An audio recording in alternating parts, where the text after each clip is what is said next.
पुंडलिक वरदाय विठ्ठल श्री ज्ञानदेव तुकाराम पंढरीनाथ भगवान की जय गोपाल कृष्ण भगवान की जय हनुमान की जय अवधूत चिंतन श्री गुरुदेव दत्त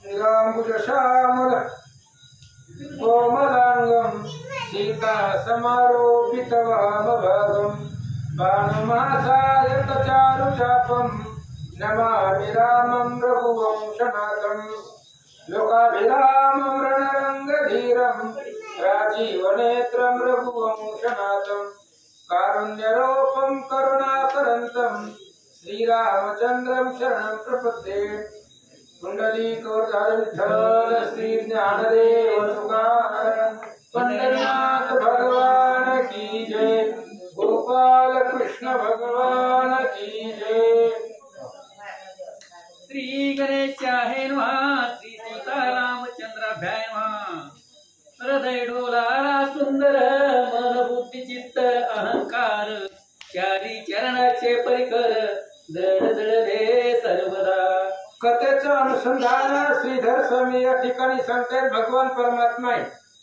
अंतकरण चतुष्टय आहे मन बुद्धी चित्त अहंकार अशा प्रकारचं अंतकरण चतुष्टय त्यांना चालवणारा असा दृढ अक्षय भगवान परमात्मा आहे असं महाराज बोलतात धर्मार्थ काम मोक्ष गंभीर हेच चौकडे लाविले दोर त्यावरी भाव वैसकार अतिमवाड पसरिला धर्मार्थ काम मोक्ष हे असणाऱ्या त्या ठिकाणी याच्यावरती आरूढ झाड आहे चौकडून लावलेला दोर आहे आणि त्याच्यावरती भाव रूपाने बसणारा तुम्ही भगवंत आहे असं सांगतात त्यावरी प्रेमाची गादी सुघड पाठीचे धैर्याचे केले लोळ वरी आनंदाचा आनंद चंद्रवा अखंड प्रकाशमय लागिला आयश्या डोळ्यावरी समर्थ अखंड बैसू श्री गुरुनाथ जो अवयवरहित अमूर्त मूर्त श्री देवदत्त दयाळू ब्रह्मानंद मूळ समळ ते ओतरे गुरु रूप निखळ जे षड विकारा रहित निर्मळ अचळ अमळ आढळजे ऐसा परस्पर सर्वादि निर्गुण तो वाक्य माझी होऊन सगुण पांडव पालक नारायण भक्त कैवारी गोविंद अशा पद्धतीने परस्पर सर्व गुण संपन्न भगवंत आहे निर्गुण आहे आणि तोच द्वारकेमध्ये सगुण झाला गोकुळामध्ये अवतरला गेला आणि तोच असणारा भगवान परमात्मा आहे भक्ताचा कैवारी आहे असं महाराज सांगतात ते लीला दाविली बहुत 32व्या अध्यायी गत कथार्थ सुभद्रा हरण करुण पार्थ इंद्रप्रस्थाशी पै गेला आणि त्या भगवंतानं अनेक लीला चरित्र भूतलावरती दाखवलेलं आहे 32व्या अध्यायामध्ये म्हणजे पाठीमागच्या अध्यायामध्ये आपण काय काय कथा ऐकली सांबाचं लग्न झालं दुर्योधनाची मुलगी रूपवती याच्या बरोबर सांबाचा विवाह झाला अर्जुनाचं आणि महादेवाचं युद्ध झालं हनुमंताची आणि अर्जुनाची भेट झाली पुन्हा अर्जुन द्वारकेला आला सुभद्रेला घेऊन गेला ही कथा पाठीमागं ऐकले कृष्ण कृपेचे बळ अभिनव चक्रप्रस्थी सुखी असती पांडव पुढे व्रतांत जो झाला पूर्व तो श्रोते सर्व परिसुत आणि कृष्ण कृपेला पांडव इंद्रप्रस्थामध्ये सुखी राहत होते आणि आता पुढे काही अपूर्व झाले काय कथा घडले लक्षपूर्वक ऐका कमलोद्भवनंदन नारद ऋषी एकदा आले यमसभेसी सूर्य सूत्य सन्मान तयासी पूजा केली आदरे आणि एकदा असं झाले नारद महाराज फिरत फिरत गेले यमलोकाला गेले यमदेवानं पाहिलं नारद महर्षी आलेले का आणि नारदांची पूजा यमानं केली यमसभेसी पंडुराज नारद देखिला तेजपुंज तो पुण्य देह पाहून सहज सुखरूप वैसला तो यमसभेला गेल्यानंतर ना त्या यमाच्या सभेमध्ये नारदांनी पंडुराजाला पाहिलं दिव्य अशा प्रकारचा देह प्राप्त झालेला होता पंडुराजाला आणि तो यमाच्या शेजारी बसलेले नारदांनी पाहिला पंडू म्हणे नारदासी जरी स्वामी मृत्यू लोकदासी तरी शक्रप्रस्थी मम पुत्रासी इतकी साधन्या करावी. पंडू राजानं नारदांना सांगितलं, महाराज जर तुम्ही फिरत फिरत इंद्रप्रस्थाला गेला तर तिथं माझी मुलं पांडव राहत आहेत आणि त्या पांडवांना माझा एक निरोप द्या. कोणता? जरी कराल राजसूय यज्ञ तरी मी रस बेसी बैसेन येम मद भवित करीतो मान परी माझे मन विटत असे.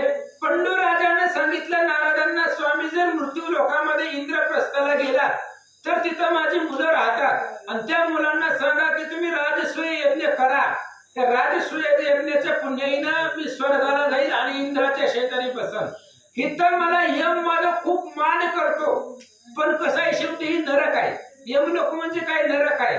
आणि इथं माझं मन विटत आहे, मनाला त्रास होतोय. इथं मला अडचण नाही राहिला, यम लोकांमध्ये मला काहीच अडचण नाही, कारण यम माझा खूप मान सन्मान करतोय. पण शेवटी मला यम लोकांमध्ये राहावं लागतंय, मनाला त्रास होतोय. म्हणून तुम्ही राजसूय यज्ञ करा, त्या पुण्याला मी स्वर्गाला इंद्राच्या शेजारी बसेल. येते जीवासी जाचणी होत कुंभ पाकदी यातना बहुत तेने खेद पावे सदा चित्त नगडे परमार्थ साधन. आणि त्या यमनगरीमध्ये 28 नरक जीवाला भोगावे लागतात आणि त्या नरकामध्ये गेल्यानंतर ना अनेक प्रकारच्या यातना यम करवतो. एवढे असणारे यातना त्या यमापाशी होतात. यमाचे यमदंड वाजतील माथा तेव्हा तुझं सोडविता कोण आहे. जेव्हा यमदंड करेल तेव्हा मग ते असणार मला बघवलं जात नाहीये. माझं चित्त सदा असणार दुःखित होतं, परमार्थाचं साधन इथं काही नाही असं महाराज सांगतात. जरी राजसूय यज्ञ पुत्र करी तरी पुरंदर आपणा शेजारी ठाव देऊन निर्धारी नाना परी सुख देत. जरी माझ्या मुलांनी राजसूय यज्ञ केला तर मी इंद्राच्या शेजारी बसेन आणि मग त्या पुण्यानं माझा अनेक प्रकारे सत्कार इंद्रदेव करतील असं पंडुराज सांगतात. नंदन आवेश धर्माची मी सांगेन तत्काळ उठील तेथून वीणा वाहून उद्धव पंते. ब्रह्मदेव नारदांनी सांगितलं, ठीक आहे मी आता लगेच जातो, तुमचंच काम करतो. आता लगेच विना घेतला आणि पंडुराजाला सांगितलं आताच जातो इंद्रप्रस्थाला आणि धर्मराजाला तुमचा निरोप देतो असं बोलू लागले. मस्तकी रुळती जटाभार गौरवर्ण जैसा सीतकर यज्ञ पवित्र रुळ सुंदर उत्तरीय वस्त्र झळकत असे. क्षीर समुद्री धुतले तैसे प्रावरण वस्त्र दिव्य शोभले द्वादश तीळ सतत मिळवेले सिद्ध पादुका सत्यजुगळी. समुद्रामध्ये धुतलेला असावा तशा प्रकारचं शुभ्र वस्त्र नारदांचं होतं. 12 ठिकाणी टिळे लावलेले होते, जानू वगैरे गळ्यामध्ये घातलेलं होतं असं सांगतात. दिव्य गंधी दिव्य सुमानी जो सदा पूजिले देवगणी ऐसा महाराज नारद मुनी इंद्रप्रस्थासी पयाना. दिव्य गंध दिव्य फुलांचा हार नारदाकडे आणि नारदांची पूजा प्रत्येक जिथं जाईल तिथं पूजा होते. असे नारद महाराज सहज इंद्रप्रस्थाला आले आणि धर्मराजाला भेटले. देखील नारद मुनी सातांगन मिला प्रेमे करोनी दिव्य सिंहासनी वैसवूनी षोडोपचारे पूजिला. नारद महर्षी आल्याबरोबर धर्मराजाने नारदांची पूजा केली, साष्टांग नमस्कार केला, दिव्य सिंहासनावर बसवलं आणि 16 प्रकारानं पूजा केली. जोडोनी हा दोन्ही कर धर्म राहिला समोर म्हणे आजी भाग्य थोर दृष्टी दे केले नारद मुनी. धर्मराजानं दोन्ही हात जोडले, नारदांच्या पुढे उभं राहिले. नारदांना सांगितलं, भाग्य उदयाचा ठसा, माझं भाग्य उदयाला आलं, धन्य माझं संचित आहे, तुमचं दर्शन झालं. नारद म्हणे ते वेळा मग पंडुराज स्वर्गी भेटला तेने निरोप तू माझी सांगितला राजसूय करावी गे. आणि नारदांनी सांगितलं, मी गेलो होतो यम महाराजाकडे, यमाला भेटून यावं म्हणून मी यम सभेला गेलो. तर तिथं गेल्यानंतर मला पंडुराजा भेटले आणि पंडुराजा भेटल्यानंतर त्यांनी तुमच्याकडे निरोप दिलेला आहे, तेच सांगायला मी इथं आलो. त्या पुण्य करून सहज चक्र शेजारी पैसे पंडुराज तुम्ही पुत्र त्याचे तेज पुंज करावे काज येवळे. आणि पंडूराजाने सांगितलंय की माझ्या मुलांना जाऊन सांगा त्यांनी राजसूय यज्ञ करावा आणि त्या पुण्याच्या शेजारी मी यमापासून इंद्राच्या शेजारी स्वर्गामध्ये जाऊन बसेल आणि माझे पुत्र पितासाठी एवढं करतील अशी मला अपेक्षा आहे असं नारद महाराज धर्माला सांगतात. ऐसे धर्मयासी सांगून उर्ध्व पंत गेला ब्रह्मनंदन.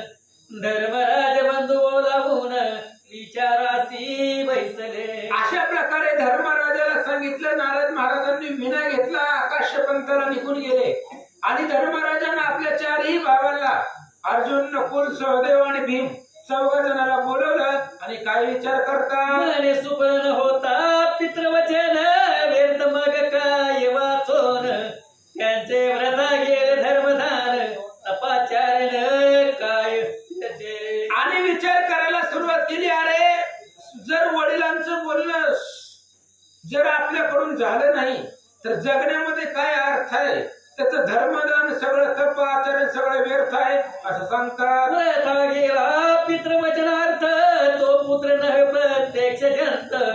तो वाचून भूभार व्यर्थ अनुपकारी अभागी. अरे वडिलांच्या शब्दाचं उल्लंघन जो करतो, वडिलांचं जो ऐकत नाही तो मुलगा नाही, तो प्रत्यक्षात जंत आहे असं महाराज सांगतात. पितृवचनी उपज त्रास सद्गुरुशी करी द्वेष.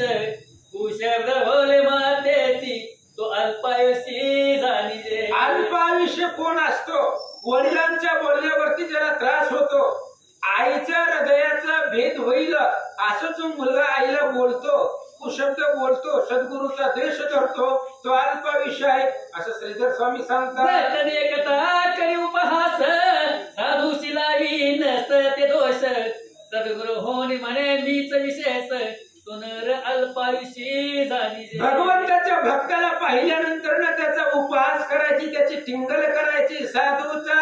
साधूच्या अंतःकरणामध्ये किंवा साधू बघितला की दोष काढत बसायचं. सद्गुरूपेक्षा मीच श्रेष्ठ आहे असं म्हणायचं, तो अल्पायुष्य आहे. सत्पुरुषाची करी निंदा अपमानी जो ब्रह्मवृंदा.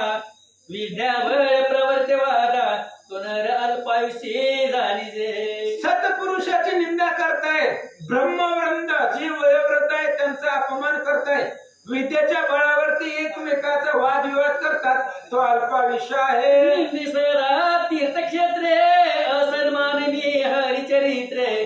सर्वदा निंद वेद पुराण शास्त्रे तो नर अल्पायुषी जाणीजे. तीर्थक्षेत्राची निंदा करायची, भगवंताचं चरित्र आहे, महादेवाचं असेल, भगवान श्री विष्णूचा असेल, त्यांच्या चरित्राचा सन्मान करायचा नाही, वेद पुराणाची निंदा करायची, तो अल्पायुष्य आहे. गायावाच्या मने परपीडा हिंसा करणे. भूतद्रोह करी जारण मारणे तो अल्पायुषी जाणीजे. परमी महापुरुषाचे ग्रंथ नसते सकाळी कुतर्क अर्थ. विद्यामध्ये उन्मत त्यासी अद्दपात सुटेना. मी विष्णू भक्त आहे मोठा म्हणून निंदी नीलकंठा. तपस्वी देखून करी चाटा त्यासी अद्दपात सुटेना. मी विष्णू भक्त आहे म्हणून शिवभक्ताची निंदा करायची किंवा मी शिवभक्त आहे म्हणून विष्णू भक्ताची निंदा करायची, त्याला नरकच आहे. त्यानं किती पण पुण्य करू द्या, पण विष्णूच्या भक्ताची आणि महादेवाच्या भक्ताची जो निंदा करतो तो अधःपतनाला जातो. हरीचे गुण कीर्तन जो अवेरी न करी श्रवण. टाकी विष्णू भक्त उच्छेदून त्याचे अधपात सुटेना. भगवान श्री विष्णूचं कीर्तन आहे, जो त्या कीर्तनाचा आवेर करत नाही, त्याची निंदा करतो, जो ऐकत नाही, जो महादेवाची निंदा करतो, महापुरुषाचे ग्रंथ निंदन करतो, तो अल्पायुष्य आहे असं सांगतात. शिवभक्त अति निर्मळ जो विष्णू निंदा करीच्या ढाळ. नसते कुमार्ग स्थापी खळ त्यासी अद्दपात सुटेना. मी महादेवाचा भक्त आहे म्हणून विष्णूच्या भक्ताची जो निंदा करतो आणि नाही ती कुतर्क काढतो, तो अल्पायुष्य आहे असं महाराज सांगतात. होता साधूंचा अपमान संतोष वाटे मनातून. करी व्रधाचे मान खंडन त्याचे अद्दपात सुटेना. अहो साधूचा अपमान झाल्यानंतर अंतःकरणामधून आनंद वाटतो, वयोवृद्ध करतो तो अल्पायुष आहे. सर्वे माझी दुरोक्ती बोले जेने भलाचे हृदय उले जठरविष्टेने सर्वाखले त्यासी अद्दपात सुटेना. सभेमध्ये वाईट बोलायचं, आपल्या बोलण्यानं दुसऱ्याचा हृदयाचा भेद होईल असं बोलायचं, तो अधपतनाला नरकाला जातो. निर्नासिकार सान पाहे तोरी रूपाचा अभिमान वाहे मने माझ्या रूपाची तुलना नये रतीवराही पाहता. निर्नासिक आहे, त्याला नाकच नाही आणि तो एवढा स्वतःला सुंदर म्हणतो की मदन सुद्धा माझ्या पुढे फिका पडतो. पण कुठपर्यंत? जोपर्यंत तो आरशामध्ये पाहत नाही. आरशात बघितली त्याला कळतं मला नाकच नाही.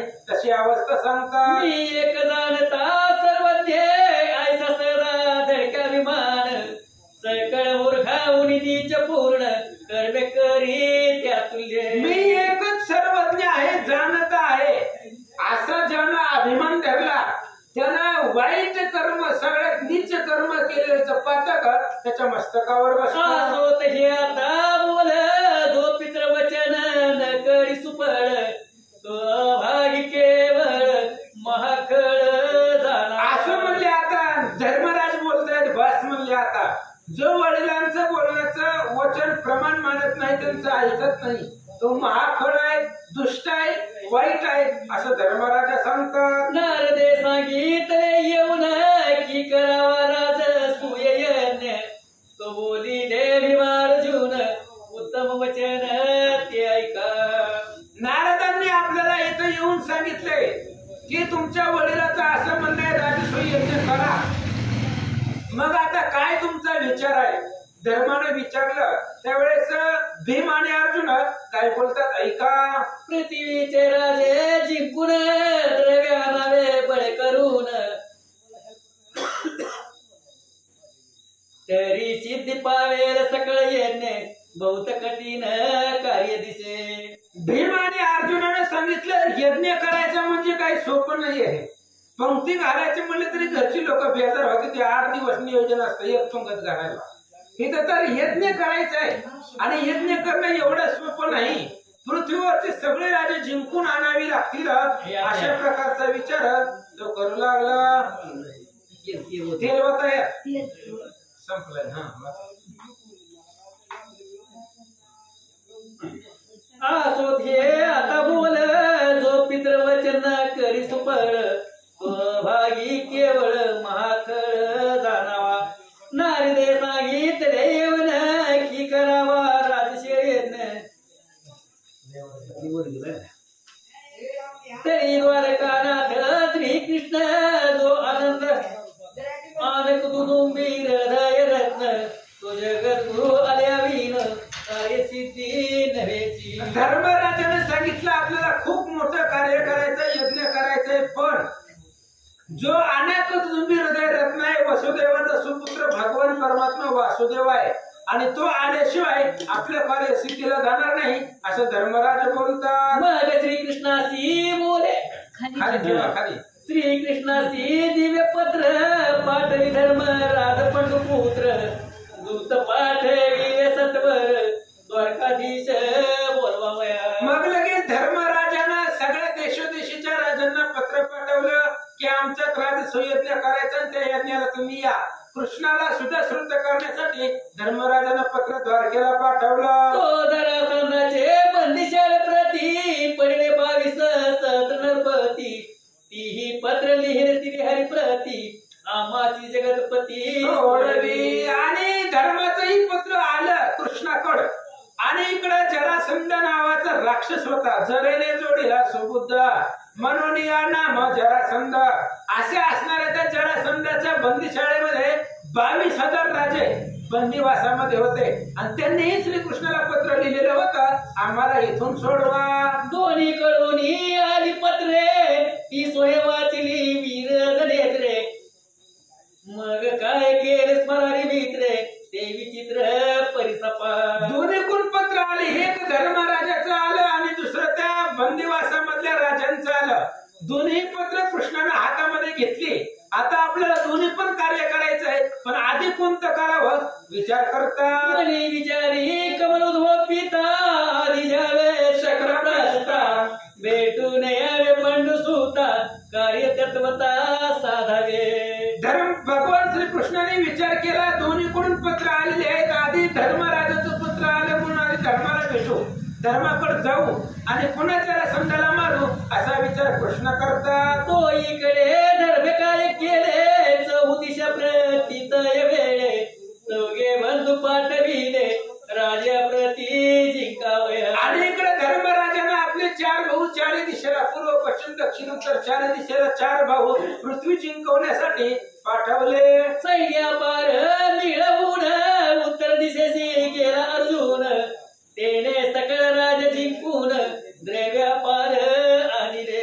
मग लगेच अर्जुनाला उत्तर दिशेला पाठवलं, अफाट सैन्य घेतलं. अर्जुन गेला उत्तर दिशेला आणि उत्तर दिशेचे सगळे राजे जिंकून संपत्ती घेऊन आला. पूर्वेशी पाठविला भीम तेने थोर केला पराक्रम राजे जिंकून बळे उत्तम द्रव्य आणले ते धवा. पूर्व दिशेला भीम गेला. भीम बलवान आहे, 9 शस्त्र बारणाचे बळ तितुके भीमेची ले सकळ. 9,000 हत्तींचं बळ एकट्या भीमाकडे होतं आणि तो गेला आणि त्याने सगळं असणारे राजे जिंकून ते यज्ञासाठी सगळी संपत्ती आणले. दक्षिणेशी पाठविला सहदेव तेने पुरुषार्थ करून अपूर्व भूपती जिंकून या सर्व आणि द्रव्ये ते धवा. दक्षिण दिशेला सहदेवाला पाठवलं. दक्षिण दिशेचे सगळे राजे सहदेवानं जिंकले आणि त्या राजांना जिंकून कारभार घेऊन आला. पश्चिमेशी पाठविला नकुळ तेने नरपती जिंकून या सकळ द्वारकेशी आला प्रबळ सैन्यासहित ते धवा. पश्चिम दिशेला नकुलाला पाठवलं. नकुल गेला, पश्चिम दिशेचे सगळे राजे जिंकले आणि पश्चिम दिशेला द्वारका होती. फिरत फिरत तो द्वारकेमध्ये आला. नगराबाहेर राहून हर्षपत्र पाठविले लिहून माता धर्माची मुद्रिका करून दूत हाती धाडिले. नकुल द्वारकेच्या बाहेर राहिला, तिथून पत्र लिहिलं आणि त्या पत्रावरती धर्मराजाची सही शिक्का धर्मराजाचा त्याने त्या पत्रावरती टाकला आणि दूत हाती पत्र द्वारकेत पाठवलं. श्रीरंगे पत्र उकलीले देखा तो धर्माचा असे मस्तकी शिका श्रीकृष्ण वंदिले मस्तका हृदय धरिले सप्रेम. भगवान श्रीकृष्णाने ती पत्र उघडल्याबरोबर धर्मराजाचा सही शिक्का होता आणि धर्मराजाचा शिक्का असल्यामुळे त्या पत्राला वंदन भगवंताने केलं. म्हणे मी अजित निर्गुण परिमद भक्ती जिंकिले पूर्ण मी सदा तया अधीन त्यांचे वचन मानित. कृष्ण म्हणतात मी अजित अव्यय आहे, निर्गुण आहे, पण भक्ताने मला जिंकलेला आहे म्हणून भक्ताच्या वचनाच्या बाहेर मी जात नाही. जे दाविती धरवित तपबळ त्याची नातुडे माल ढीळ मी भक्ता आधीन सदा काळ जे प्रेमळ अंतरीचे. श्रीधर स्वामी सांगतायत जे भगवंताला धनाच्या बळावर जिंकण्याचा प्रयत्न करतात, विद्येच्या बळावर, भगवंत त्यांना हातळत नाही. एक भाव आणि भक्तीशिवाय भगवंत कळतच नाही असं सांगतात. अनंत जन्म तप केले पांडवी पूर्वीच मज जिंकिले हरीने द्रव्य परतय वेळे आणून दिले माधुरी सुता. विचार केला भगवान श्रीकृष्णाने अनंत जन्माचं पुण्य आहे त्या पांडवाचं, म्हणून त्या पांडवाने मला जिंकलेला आहे म्हणून सगळं द्वारकेतली संपत्ती जी यज्ञाला लागेल ते नकुलाच्या हातात कृष्णाने आणून दिले. द्वारके बाहेरी येऊन गोपाळ नकुळा भेटला तत्काळ नकुळे धरले पद कमळ जगदवंद्याचे ते धवा. द्वारकेच्या बाहेर भगवान श्रीकृष्ण स्वतः आले, गरबार घेऊन नकुळाचं स्वाधीन केले आणि कृष्ण आल्याबरोबर नकुळानं भगवंताचे चरण धरले. नैनीचे अश्रू जीवन तेने प्राक्षणिले कृष्ण चरण कंठ दाटल प्रेम करून जगजीवन हृदय धरी. डोळ्यातल्या पाण्यानं भगवंताच्या पायावरती अभिषेक केला. भगवंतानं नकुलाला उचललं, आपल्या हृदयाला लावून आलिंगन दिलं. नकुल म्हणे श्रीकर धरा ब्रह्मांड नायका मोहन सुंदरा कंसांत कमर संहारा समरधीरा गोविंदा तुझा मी दास विश्वंभरा म्या पत्राचे शिरी केली मुद्रा विरंची जनक प्रताप रुद्रा अन्याय क्षमा करी हा. आणि नकुलानं सांगितलं भगवंता मी तुमचा अन्यायी आहे, मी पत्र तुम्हाला लिहिलं धर्माच्या नावानं, त्याच्यावरती धर्माचा शिक्का लिहिला. अनंत ब्रह्मांडाचे नायक तुम्ही आहे आणि तुम्हाला धर्माचा शिक्का मानून ती पत्रिका तुमच्या हातामध्ये दिली, त्यामुळे मी अन्यायी आहे, क्षमा करा असं नकुल बोलतात. श्रीरंग म्हणे सख्या ऐक, तुम्ही निज प्रेमे देऊन अलौकिक मज विकत घेतल देख सत्य सत्य त्रिवाचन. आणि कृष्णाने सांगितलं नकुला तुम्ही पाची पांडवांनी मला विकतच घेतलंय. पण काय देऊन विकत घेतलंय? देवाला काय दिलं पांडवांनी तेव्हा विकत घेतलंय? अलौकिक प्रेम. म्हणून ज्ञानदेव म्हणे व्यासाची एक खुणा द्वारकेचा राणा पांडवा घरी. अरे तुम्ही मला प्रेम दिले आणि प्रेमाच्या बळावर मला विकत घेतला. कृष्ण बोलतात नकुलासी म्हणे राजीव नेत्र मजही धर्म झालीले पत्र मीही येतो सत्वर. नकुल द्वारके माझी नेला दिव्य वस्त्र भारणी गौरवीला द्रव्य पार देत ते वेळा श्री भोगेंद्राची न गणवेची. मग कृष्णानं नकुलाला द्वारकेमध्ये नेलं, त्याची असणारी पूजा केली कारण तो भक्त आहे. आणि मग नकुलाला एवढी संपत्ती कृष्णाने दिली जी संपत्ती शेषाला सुद्धा मोजमाप करता येणार नाही, एवढी संपत्ती कृष्णाने दिली. नकुलासी म्हणे राजीव नेत्र मजही धर्मे झालीले पत्र मीही आता येतो सत्वर पुढे जाय तू वेगसी. नकुलाला सांगितलं भगवंतानं मला सुद्धा धर्मानं पत्र पाठवलेलं आहे, त्यामुळे मीही येणारच होतो. तू आला नाही आला तरी मी धर्माच्या कार्याला येणार होतो. तू पुढे चल, मागून मी येतो. आज्ञा घेऊन माद्री सूत इंद्रप्रस्थासी आला त्वरित धर्मासी मंडोली समत व्रतांत सांगे द्वारके. मग लगेच द्वारकेहून नकुल आला, इंद्रप्रस्थाला धर्मराजाला नमस्कार केला आणि द्वारकेचं सगळं वृत्तांत धर्माला सांगितलं. सर्गदित झाला धर्म म्हणे आम तरुणी पुरुषोत्तम तो विश्व मनोभिराम गीता झाला चक्रप्रसाद. धर्म संगतीत झाला, देव ऋणी झालेला आहे आमचा असा विचार करत असताना लगेच द्वारकेहून नकुलाच्या पाठोपाठ भगवंत आले. पुढे रावणी धर्मराजे वंदिनी हरीची चरण अंबुजे वर्तमान झाले ते सहजे सर्व कती रे हरिप्रती. धर्मराज पुढे गेला, भगवंताच्या पाया पडला, वाजित गाजित भगवंताला नगरामध्ये आणलं आणि जेवढे आता घडलेलं आहे सगळं असणार कृष्णाला सांगितलं. एक जरासंध वेगळा करून सर्व राजे जिंकिले पूर्ण मग बोले कंस प्राण हरण तरी यज्ञ कैसा होईल. आणि धर्माने सांगितलं देवा सगळेच राजे जिंकले, फक्त जरासंध जिंकलेला नाही. जरासंधाच्या गावाला आम्ही गेलोच नाही. ती सोडला तर बाकी सगळे पृथ्वीचे राजे जिंकलेले. कृष्ण मला यज्ञ नाही होणार. अरे ते जरासंधाच्या बंदीखान्यात 22,000 राजे, त्यामुळे जरासंधाला मारणं आणि जिंकणं महत्वाचं आहे. कृष्ण सांगतात जरासंध परमसबळ मतोरीशी धरला 17 वेळ परी त्याच्या मरणाचा काळ समीप असे यावरी. कृष्णाने सांगितलं जरासंध बलवान आहे, तो काही सामान्य नाही.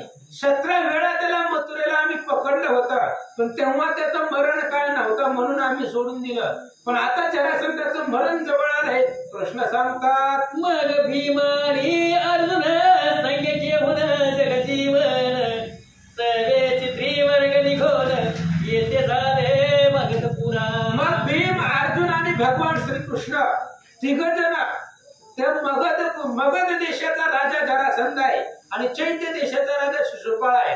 त्या मगध देशाला हे तिघ जण आले. दुर्गठासळून पळे आल मार्गे ग्रामात गेले तो भेरी निशान देखिले दिवे फोडिले हनुनी. सगळे दुर्ग ढासळून दुर्ग तोडून आड मार्गाने ही गावात गेले तिघ जण. भगवान श्रीकृष्ण भीम आणि अर्जुन आडमार्गाने गेले. गावात गेल्यावरती वाद्य वाजत होते. भीमाने ते वाजण्याचं वाद्य तोडून टाकलं. ब्राह्मण वेशे तिघे धरिले जरासंधाचे मंदिराची गेले तो बळी हरण टाकावयाचे वेळे बाहेरी आला जरासंध. आणि जरासंधाच्या असणाऱ्या बंदीशाळेमध्ये जरासंधाच्या घरामध्ये राज्यामध्ये तिघ जण गेले. ब्राह्मणाचा वेश धारण केलेला होता. जरासंध बाहेर आला आणि या 3 ब्राह्मणाला पाहिलं. तो देखील तिघे ब्राह्मण जरासंध करी तयाची नमन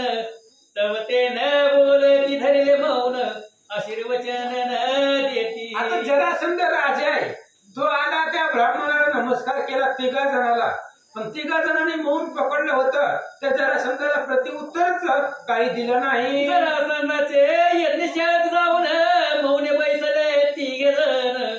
राजा म्हणे कैसे ब्राह्मण काही वचन न बोलत. जरासंधाच्या बंदीशाळेमध्ये गेले तिघ जण यज्ञशाळेमध्ये, आणि तिथे जाऊन हे तिघ जण बसले ब्राह्मण, पण हे काहीच बोलत नव्हते. जरासंध विचार करू लागला, कसले ती आल्यापासून काहीच बोलना तर असा विचार करू लागला. जरासंध म्हणे दिशो सांगा काय इच्छा असे ते मागा. हरी म्हणे युद्धपेक्षा देई वेगा तिघांमधून एकासी.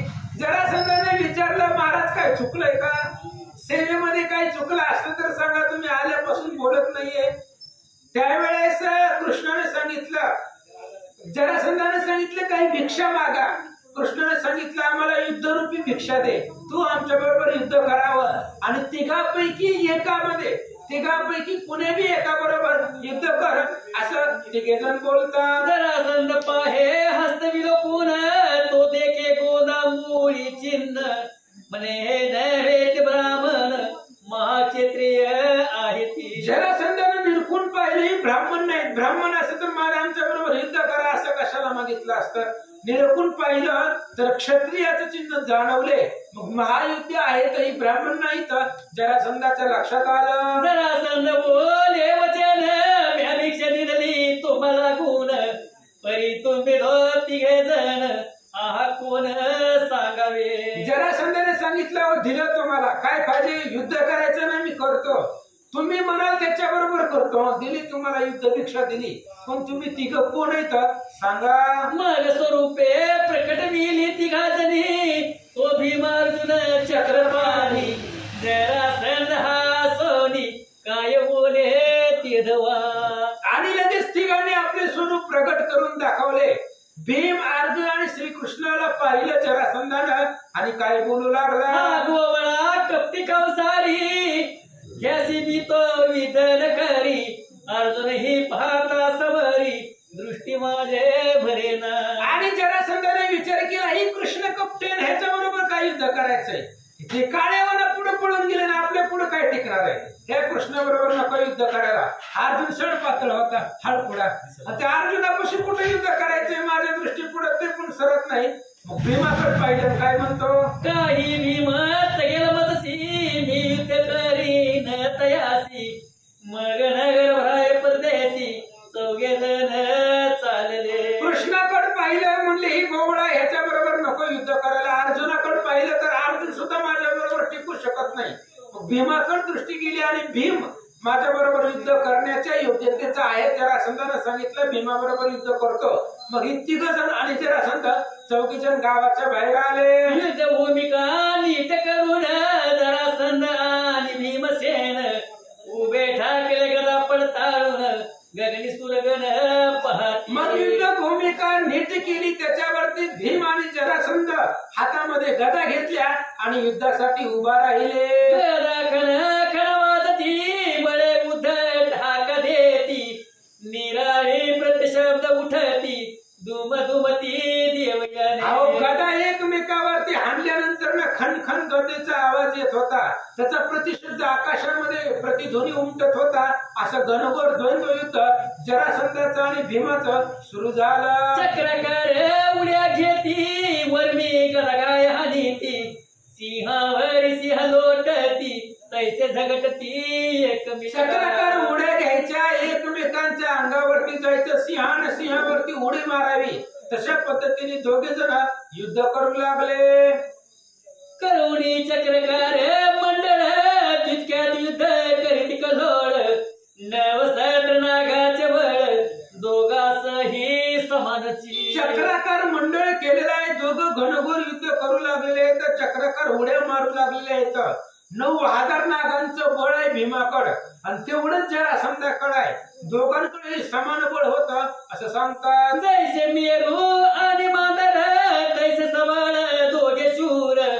की पूर्वी शक्रसूत आणि सूर्यकुमार अलट जैसे भीनती. मेरू मंदार पर्वत असावेत. मेरू आणि मंदार तशा पद्धतीने दोघे होते. किंवा पूर्वी रामायणामध्ये वाली आणि सुग्रीवाचं युद्ध झालं तशा पद्धतीने जरासंध आणि भीम युद्ध सुरू झालं. एकीकडे चमक दावणी सवेच कधा नीती फिरवणी सर्वांग चूर होऊनी छिन्न भिन्न झाले. आणि एकीकडे गदा हाणल्यासारखं करायचं आणि दुसरीकडे हाणायचं चमक दाखवून अशा प्रकारचा गदेचा प्रहार एकमेकावरती मारित होते. त्यामुळे दोघही रक्तानं लाल झालेले होते. वीर श्री मध्ये माझले जेव्हा शरीर व्यथाना आतवे तेव्हा पार्थाने रुक्मिण माधवा अति आश्चर्य वाटले. वीरश्रीनं माजलेले होते त्यामुळे शरीरावरती झालेल्या जखमा त्यांना जाणवत नव्हत्या. अर्जुन आणि भगवान श्रीकृष्ण कौतुक लांबून पाहत होते. आश्चर्य वाटू लागलं. नव दिवस नवरात्री दोघे न ढळती वीर छत्री दोघे धावत धरित्री उठे अंबरी प्रतिशब्द. 9 दिवस आणि 9 रात्र दोघांचं घनघोर युद्ध चालू झालेलं आहे आणि दोघंही एकमेकाला ऐकत नाहीत. असं घनघोर युद्ध भीम आणि जरासंध यांचं सुरू होतं. अंतरी विचारी शिर तुझ्यावर जरासंध अनिवार भीमासी संकेत सर्वेश्वर नाविता झाला तेदव. आणि मग कृष्णाने पाहिलं जरासंध अनिवार आहे. भीमही तसाच पद्धतीनं आहे. पण कवर युद्ध चालायचं. आता 9 दिवस झालं युद्ध चालू आहे. मग भगवान श्रीकृष्णानं भीमाला संकेत दाखवण्याचा प्रयत्न करतात. काय सांगतात. काळी हाती दरोनी भीमाची दावी चिरोनी दरवाळी तोच संकेत जाणूनी तैसे केले. आणि भीम कृष्णाकडे पाहत होता वेळोवेळीला. कृष्णानं जमिनीवरची गवताची काडी घेतली. पहिल्यांदा काडी अशी चिरली आणि अशी काडी टाकून दिली.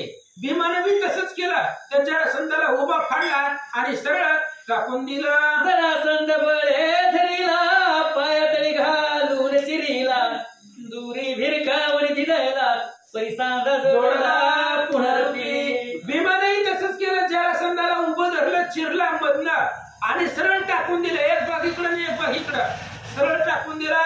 पण काही वेळाला ती भाग जवळ आले, सांधले गेले आणि पुन्हा जरासंध युद्धासाठी उठला. मारुती भीमे मारुती हाक देऊन जरासंध भीमाची भिले सुबूत सवेचे संकेत दवे गोविंद धड विषम. पुन्हा जरासंध उठला. युद्धाला सुरुवात झाली. मग पुन्हा कृष्ण दाखवू लागले संकेत. विषम टाक. विषम म्हणजे इकडचा भाग इकडे, इकडचा भाग इकडे टाकता होती मरत. तू सरळ टाकला तर ती पुन्हा जोडणार आहे असं कृष्ण सांगतात. मारुती भीमे उभा चिरीला एक भाग दक्षिणेकडे टाकीला तुझ्या उत्तरेकडे भिरकाविला प्राणसी मुकला जरासंध कुंडली कवरधारी विठ्ठल श्री ज्ञानदेव तुकाराम. भगवान श्रीकृष्णाच्या संकेतावरनं त्या जरासंधाला उभा चिरला. एक भाग दक्षिणेकडे टाकला, एक भाग उत्तरेकडे विरुद्ध दिशेला टाकल्यामुळं ते पुन्हा जोडले नाहीत आणि जरासंध मरण पावला. झाला एकची जयकार सूरवर्षती सुमन संभार विजयी झाला पंडू कुमार पार्थ यदुवीर भेटती. एकच जयकार झाला. सगळ्यांना आनंद वाटला. देव लोकांनी सूरदुंबी वाजवल्या गेल्या. अर्जुन आला. भीम आणि कृष्णाला भीम अर्जुनाला आणि कृष्णाला हडकडून भेटले. बंदिशाळा फोडीली ते वेळे 22 सहस्राजे सोडविले तीत घेई स्वतः पाठविले वस्त्रभूषणे देऊन या. आणि लगेच बंदिशाळा फोडून टाकल्या. कृष्ण 22,000 राजे जे बंदिवासामध्ये पडले होते ते कृष्णाने सोडून दिले. राजा भंडारी द्रव्य संख्यात ते इंद्रप्रस्थ नेले समत सदैव जरासंधाचा सूत त्याची राज्य दिदले. जरासंधाच्या राज्यामध्ये जेवढी संपत्ती होती तेवढी सगळी इंद्रप्रस्थाला पाठवली यज्ञाला उपयोगी येईल म्हणून.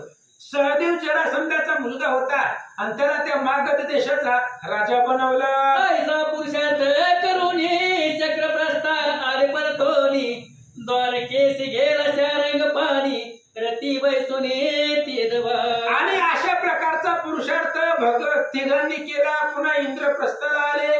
सगळी संपत्ती धर्माच्या हातामध्ये दिली आणि कृष्ण द्वारकेला निघून गेले. ऐसे दिवस काही लोटले धर्मराज बंधू प्रति बोले हे कर भार द्रव्य आणले याचे सार्थक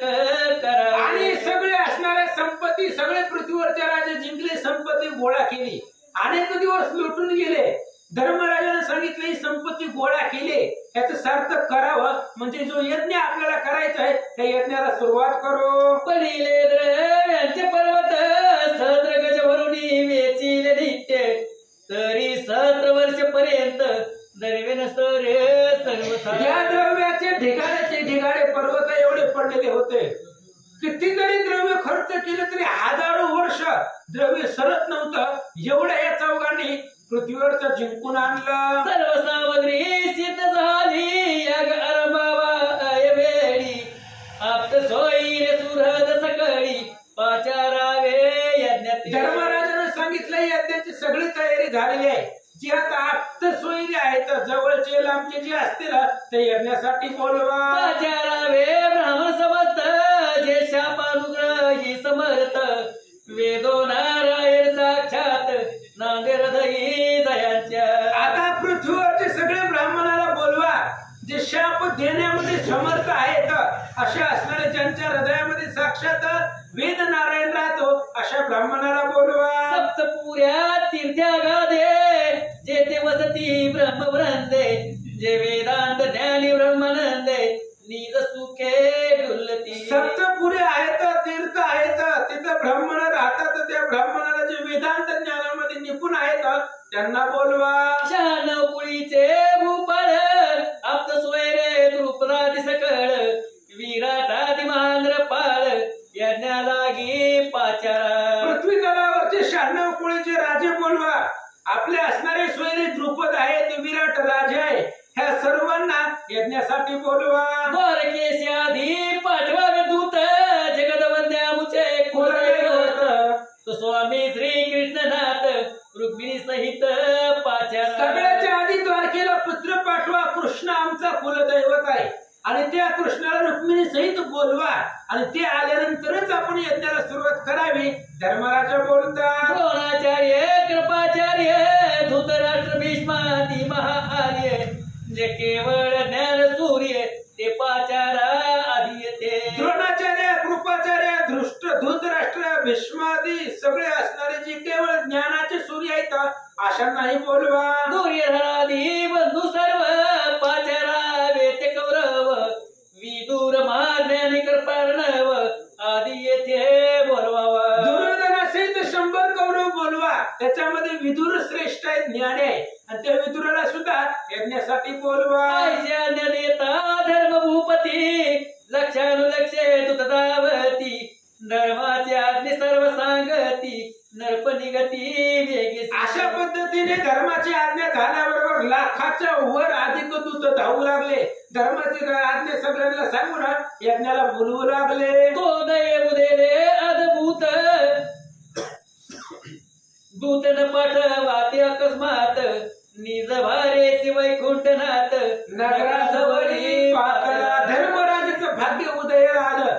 दूत न पाठवता अचानक भगवान श्रीकृष्ण आपलं सर्व असणारा परिवार घेऊन हस्तिनाच्या इंद्रप्रस्थाच्या जवळ आले. दूत धावत आले धर्माजवळी, सांगती जवळ आले वनमाळी, कुंजर भेरी गरज ती निराळी, प्रतिशब्द गगनीन समाये. दूताने धर्मराजाला सांगितलं दूत न पाठवताच असणारा भगवान श्रीकृष्ण निज दळासहित आपल्या इथं नगरामध्ये आला असं सांगतात. ऐकता धर्मराजा गई वरला, दूत ज्ञाना जुनी नाहीला दिला, अंतर ओळखून धावी नला, स्वामी माझा मजलागी. धर्मराजाने विचार केला, डोळे भरून आले.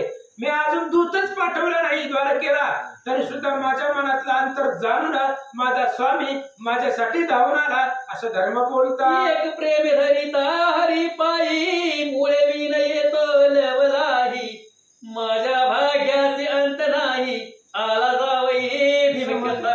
आणि विचार करू लागला धर्मराज, एक फक्त प्रेम जर असेल भगवंतावरती तर भगवंत न बोलवता येतो. मी दूतही पाठवला नव्हता तरी भीमक राजाचा जावई कृष्ण इथं आले. बंधू सहित धर्मनाभ नगराबाहेर घेतास धाव, तो सेने सहित इंद्र माधव पंडुपुत्रे देखील. आणि नगराच्या बाहेर लगेच धर्मराजानं धाव घेतली. तोपर्यंत सगळ्या सेने सहित श्रीकृष्णाला धर्मराजानं पाहिलं. 16 56 कोटी यादव श्रेणी तितक्याच कामिनी आलिया. आणि 16 सहस्त्र भगवंताच्या पत्नी आहेत. मुख्य असणारी विश्वजननी रुक्मिणी आहेत. हे सर्व परिवारासहित कृष्ण आले. 1,60 सहस्र कुमार कन्या कृष्णा आल्या समग्र.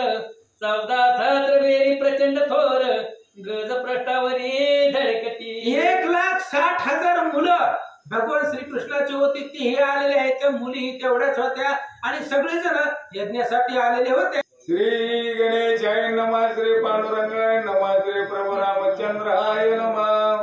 धनाच्या राशी अपार स्वर्गामुळे पाठवे कुबेर. त्रिदशा सहित सुरेश्वर विमानारूढ पातसे. नवग्रह सुप्रसन्न जय लाभे उभे कर जोडून. श्रीराम भक्त विभीषण आनंद पायी पातला. सप्तदिपे 56 देश नवखंडीचे नराधीश. भीष्म द्रोणादी कौरवेश पुत्रासहित धृतराष्ट्र. जे जे आले नरेश्वर त्याशी धर्मे जावोनिया. समोर भौत करोनिया आदर इंद्रप्रस्थाशी आणले. अशा पद्धतीने जे जे राजे आलेले होते ते सगळे आले. धर्मराजाने सगळ्यांचा मान सन्मान केला आणि वाजवीत इंद्रप्रस्थाला आणलं. कोटी शिल्प अगोदर चंदन सरणे निर्मिली विचित्र. सकळ रोची राजयाची पवित्र दिदली तिच रावया. धर्म बलेच देवा ते दोमे पुरोहिताचे अनुमते. जे जे सामग्री लागे यज्ञाते ते ते सिद्ध करी सत्वर. आणि धर्मराजानं सहदेवाला सांगितले हे बघ आता धौम्य ऋषी आहेत आणि धौम्य ऋषीच्या अनुमतीनुसार जी जी काम जे जे योग्यतेचं आहे म्हणजे धौम्य ऋषी जे जे काम ज्याला ज्याला सांगतील ती काम सगळी वाटून घ्या. मग भीष्मानी जगन्मोहन एकासनी वैसवून. कृष्णपदी मस्तक ठेवून धर्मराज विनवित से.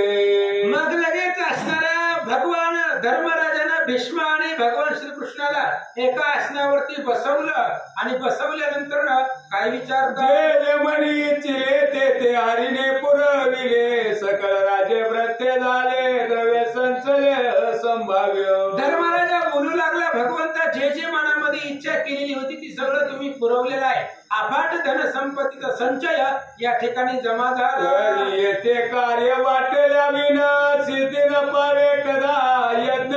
तरी कोणा योगे कोण कारण तो नारायण जानसी.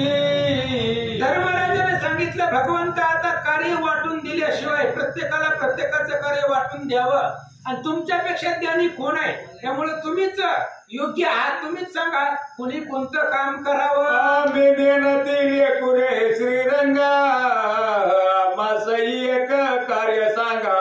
कौसांत का बद्ध भवंगा आज्ञा करावी सत्वर.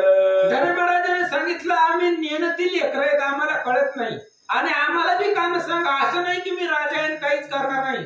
तुम्ही सांगा तुम्ही जे काम सांगेल ते आम्ही करील.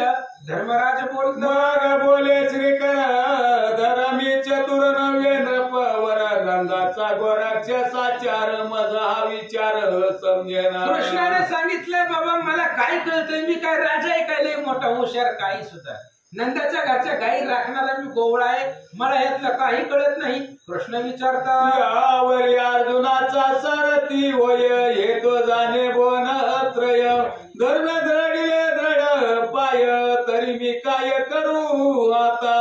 आणि याच्यावरती अर्जुनाचा सारथी आहे त्याच्यामुळे ही सगळ्या त्रिभुवनाला माहित आहे मी अर्जुनाचा दास आहे सेवक आहे. त्याच्यामुळे मला काही कळत नाही मला कोणाला काही काम सांगता येत नाही. त्यावेळेस धर्मराजाने कृष्णाचे पाय धरले मी काय करू सांगा. अरे म्हणे मी एक कार्य करीना दिवसाची चरणांबुजे प्रशाळीन आणि उचित पात्रे काढीन इतके कारण मज द्यावे. आणि कृष्णाने सांगितलं धर्माला मी काही मला फक्त एकच काम दे की ब्राह्मणाचे जे काय जेवतील ते असणाऱ्या यज्ञामध्ये त्या सगळ्यांची उचिष्ट पात्र मी काढील एवढंच काम माझ्याकडे द्यावं. कृष्ण बोलतात लागतील जे उपचार ते पुरवावे समग्र. द्रोण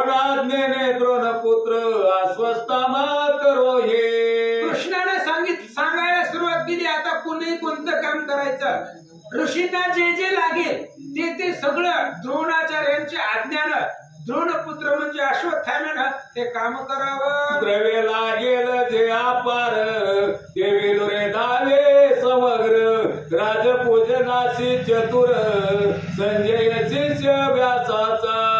आणि ज्याला ज्याला जेवढं जेवढं द्रव्य लागेल म्हणजे द्रव्याचं सगळं असणारं जी काही कारभार आहे, द्रव्याचं जे काही नियोजन आहे ते द्रव्याचं नियोजन व्यासाचं परत घेऊ.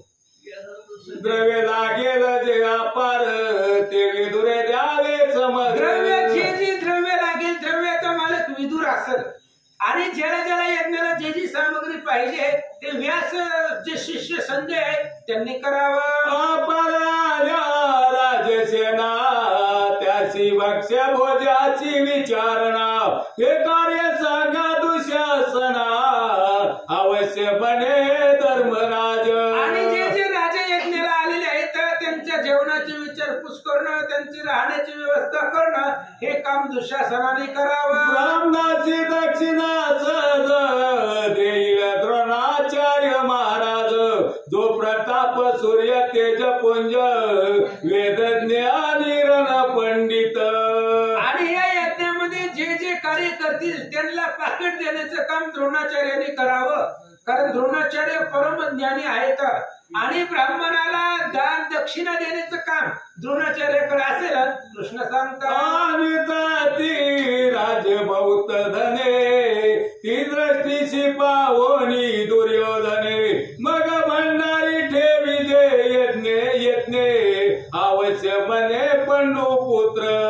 आणि जे जे राजांना करभार आणलेला आहे ते करभार दुर्योधनानं करभार हातामध्ये घेऊन आपापल्या यज्ञाच्या ठिकाणी नेऊन ठेवणं पोचवणं हे काम दुर्योधनाला द्यावं असं धर्माला. यज्ञाशी येतील नाना विघ्ने तितकी निवारावी अर्जुने ब्राह्मणाशी प्रार्थना बिभीषणे भोजन वेळी करावी. आणि त्यावेळेस जे जे उपचार यज्ञाला जे जे धन लागेल ते सगळे असणारे उपचार अर्जुनानं करावे.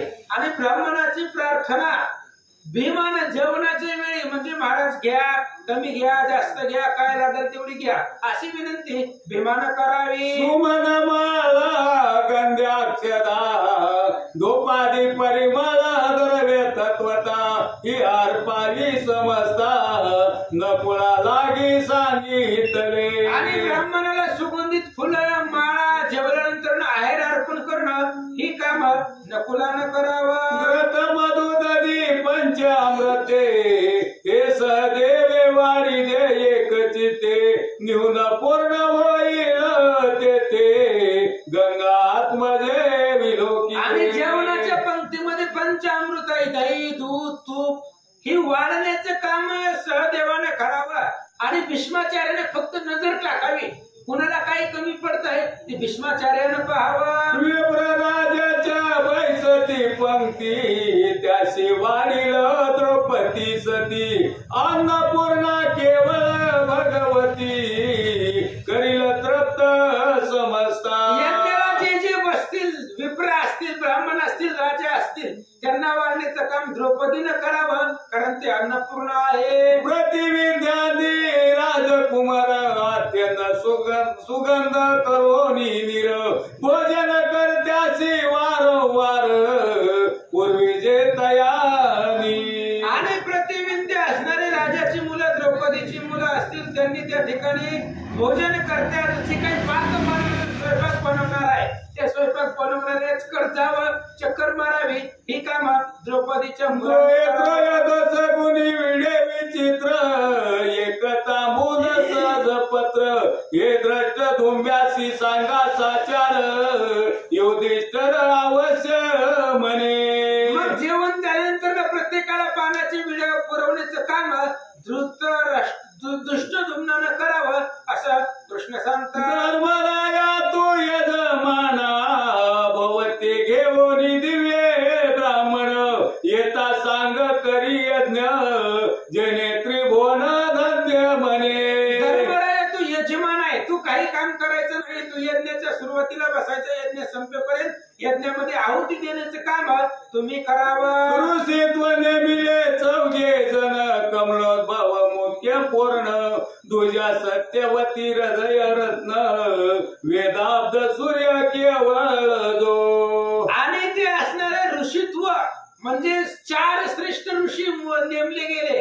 पहिला असणारा नारद मुनी आहे, दुसरा व्यास महाराज आहे, तिसरा कोण आहे? तिजात ब्रह्मानंद वचिष्ठ, चौथा यात केवल वरिष्ठ. हे चौघे ऋषित्व स्पष्ट धर्मराया योजिकी. पहिला नारद मुनी आहे, दुसरे व्यास महाराज आहेत, तिसरे वशिष्ठ आहेत आणि चौथं यज्ञवल्के. अशा प्रकारचे 4 श्रेष्ठ ऋषी यज्ञासाठी बसवले. राजाने भनग दिन सर्वासी अन्न समान, हे मुख्य प्रभूचे लक्षण यज्ञ पूर्ण होई तेने. आणि भगवान श्रीकृष्ण सांगताय धर्मराजाला ही यज्ञ तुझा आहे, हे तर राजालाही तूच मान, यज्ञाला म्हणजे गरीबाला अतिथीला दिनालाही तूच मान असावा. अन्न वाढत असताना भेदभाव करायचा नाही असं सांगतात. आईशी आज्ञा देवोनी सकळ मग यज्ञाशी आरंभ केला. दीक्षाग्रही धर्म बैसला विप्रासहित मका जवळ. अशा प्रकारची सगळ्याला आज्ञा दिली आणि राजसूय यज्ञ करण्याचा संकल्प केला. यज्ञाला सुरुवात केली आणि यज्ञाच्या जवळ दीक्षित म्हणून धर्मराज बसले. 1 संवत्सर पर्यंत वसुंधरा खंडे चालत जात वेद झाला तृप्त न्यून पदार्थ एकही न. त्या यज्ञामध्ये तुपाची धारा खंड 1 वर्षापर्यंत चालत होती. अग्नीची सुद्धा तृप्तता झाली, कशाचीही कमतरता नव्हती. विभाग पावनिया समस्त जय जयकारे देव गर्जत, असंभव्य पुष्पवृष्टी होत चक्र प्रस्तावरी पै. आणि मग अशा प्रकारचा यज्ञ राजसूय यज्ञ 1000 वर्ष 1 वर्ष त्या ठिकाणी चालला गेला आणि स्वर्गातल्या देवलोकाने फुलांचा वर्षाव ऋषी राजे त्वरदान रत्न ताटी करीती भोजन, षडाचा अन्न जेविती पूर्ण जे दुर्लभ सुराते. मग ऋषी असतील, राजे असतील, लहान असतील, मोठे असतील, रत्नाच्या आणि सोन्याच्या ताटामध्ये सगळेजण जेवण करू लागले. प्रार्थना करी विभीषण, बोले परम कठोर वचन, मने टाकाल जरी अन्न तरी बांधील शेंडीसी. आणि ब्राह्मण लोक जेवायला बसले की भीम पंक्तीतनं फिरत होता. हे बघा, लागल तेवढं घ्या, उष्ट ठेवायचं नाही. जर ताटामध्ये उष्ट ठेवलं तर तुमच्या शेंडीला बांधीन, तुमच्या धात्रामध्ये बांधून गाठ बांधून टाकेल. तुम्ही काय किती मागून घ्या, पण ताटामध्ये काय शिल्लक ठेवू नका. गाठा घेऊन भीम पंक्तीतनं हिंडत होता. उदरापूर ते मागून घ्यावे, पात्री सांडिता बरे नव्हे, मने माझे स्वभाव ठावे, तुम्हा आहे ती सर्वही. भीम जर गाठा घेऊन पंक्तीतनं फिरायला कोण सुखानं जेवणार आहे का? भीमाने सांगितलं, हे बघा, पोटापुरतं मागून घ्या. जर ताटामध्ये खरकट राहिलं तर मग तुम्हाला माझा स्वभाव माहित आहे किती कडक. भीमाच्या धाके करून ब्राह्मण जेविती किंचित अन्न, विप्र गेले शुष्क घेऊन ते जग जीवने जाणले. भीमाचा दाखवत आहे, ब्राह्मण जेव्हा बसले की भीम पंक्तीतनं फिरायचा. भीमाच्या भीतीने ब्राह्मणाने विचार केला थोडं कमी खाऊ, पण ज्या झाल्यावर भीमाचं कसं आहे, खतरनाक आहे, जर आपल्याला मारेल फिरेल, त्याच्यामुळं कमी जेवत होते. आणि कृष्णाने पाहिलं सगळे ब्राह्मण वाढून चालले. एवढं मोठं खायला तरी ब्राह्मणाची तब्येत कशी वाढून चालली? कृष्ण विचार भीमासी म्हणे जग जीवन गंध मादन ऋषी निपुण, त्याशी सत्वराना बोलावून अगत्य कारण आहे त्यांचे. लगेच कृष्णानं भीमाला बोलवलं, म्हणले महाराज इकडे या, ते पंक्तीत फिरायचं बंद करा, त्यांना जीव द्या, तुम्ही इकडे या.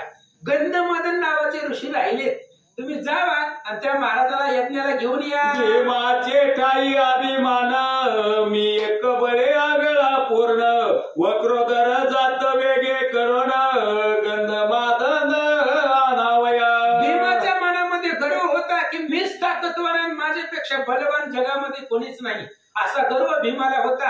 कृष्णानं काम सांगितल्याबरोबर गंधमादन ऋषीला आणण्यासाठी भीम निघाला. वाटेसी जायचा पर्वत, वदवेश धरोनिया बहुत, बैसदासे हनुमंत, उच्च आडवे टाकोनिया. भीम निघाला महाराजांना आणण्यासाठी आणि रस्ते हनुमंताने एक वृद्ध वानराचा वेश घेतलेला होता. शिपटी रस्त्याला टाकली आणि तिथं निवांत बसले. भीम आले.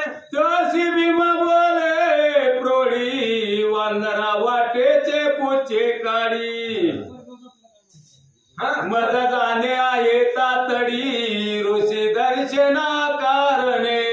आणि त्या वानराला सांगितलं भीमानं, होय ती रस्त्यावर शिपूट काढ म्हणले, मला जायचंय, गडबड आहे, मला महाराजाला आणायला जायचंय, त्यामुळे रस्त्यावर शिपूट पडलंय ती उचल म्हणले, कारण ओलांडून जाऊन लागतं, त्याच्यामुळे ती शिपूट काढून घे असं भीमाने सांगितलं. हनुमंत बोले नम्र वचन भीमा मजा आले व्रतपण.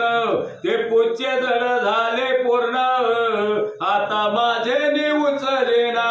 हनुमंताने सांगितलं, बाबा मी म्हातारा झालोय, वृद्ध आहे, आता मला काय काम, माझं असणार शिपूट मला उचलणं होत नाही, त्यामुळे आता तू काय कर, ती शिपूट उचल, ठेव बाजूला, तुझी तू निघून जा असं हनुमंत बोलतो. तरी तू बळिया विभीषण एकीकडे ठेवी पुच्चे उचलून अवश्य म्हणे कुंती नंदन पुच्चे उचलून या पातसे.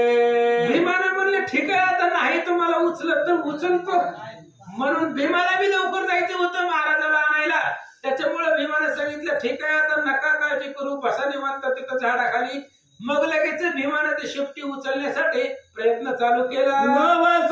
नवसहस्रवारणांचे बळ ते विभीषण वेचिले सकळ. परिपूजन ढळे आढळ जैसाचे पडी येला. 9,000 वर्णाचे बळ तितुके भीमे वेचले सकळ. 9,000 हातींचं बळ भीमाकडे होतं, ती सगळं ताकद वेचली गेली, खर्च केली ती शिपटी उचलण्यासाठी, पण शिपटी हारली नाही. बळ हात झाला विभीषण गदा गदा हासे वायुनंदन. मने धर्मानुजा सर्व सांडून कृष्ण भजनी राये तू. मने धर्मराजा गर्व सांडूना मने ऐका वही परत घ्या. बळ हात झाला भीमसेन गदा गदा हासे वायुनंदन. मने धर्मानुजा गर्व सांडून कृष्ण भजनी राये तू. भीम बलहात झाला, एवढं सगळं बळ खर्च केलं पण शिपूट हल्लं नाही जागेवरच. भीमाचं सगळं असणारं गर्व हरण झालं. हनुमंताने सांगितलं, भीमा तू कृष्णाचा सेवक आहे, दास आहे, पण गर्व रहित राहा, सगळा गर्व सोडून दे असं हनुमंत सांग. मग भीमेस्तवनी हनुमंता म्हणे तू आवडसी रघुनाथा. दशा शरण बळ दर्पहंता सीता शोक हरता तोची पै. मग लगेच भीमाने हनुमंताची स्तुती करायला सुरुवात केली. उडाला तू उडाला कपिंद्र उडाला, समुद्र लंघोन लंकेत गेला, लंकेत जाऊन विचार केला, नमस्कार माझा त्या मारुतीला. हनुमंतराय तुम्ही एवढे बलसंपन्न आहात, रामाला आनंद झाला, रावणाला त्रास दिला, सीतेचा शोक हरण करणारे तुम्ही आहात. निर्वाभिमानी भीमासी देखिले मग पुच्चे हनुमंते काढिले. गंधमादन पर्वताशी ते वेळे धर्मानुज पातला. मग निराभिमान झालेल्या भीमाला पाहिलं, हनुमंतानं शिपटी रस्त्यावरनं काढली, भीम पुढे निघाला, गंधमादन पर्वतावरती गेले, काय दिसलं? दृष्टी देखिला गंधमादन अंग जैसे दिवे सुवर्ण. परितयासी सुकराचे वदन दुर्गंध पूर्ण येतसे. आणि गंधमादन ऋषीला पाहिलं, भीमानं सोन्याचं अंग होतं, मानापासून खाली सगळं सोन्याचं होतं, पण मुंडक डुकराचं होतं, आणि त्या असणाऱ्या तोंडामधून दुर्गंध येत होती. भीमानं पाहिलं, केला नमस्कार उभा राहिला जोडून या कर. म्हणे तुम्हासी पाचारी यादवेंद्र याग होतो धर्म सदनी. भीमाने नमस्कार केला आणि बोलायला सुरुवात केली, धर्मराजाचा यज्ञ राजसूय यज्ञ चालू आहे आणि तुम्हाला त्या यज्ञासाठी बोलवलेलं आहे. बोले गंधमादन हे परम दुर्गंधी सुकर वदन. मी ते नये घेऊन उपासी ती सर्वही.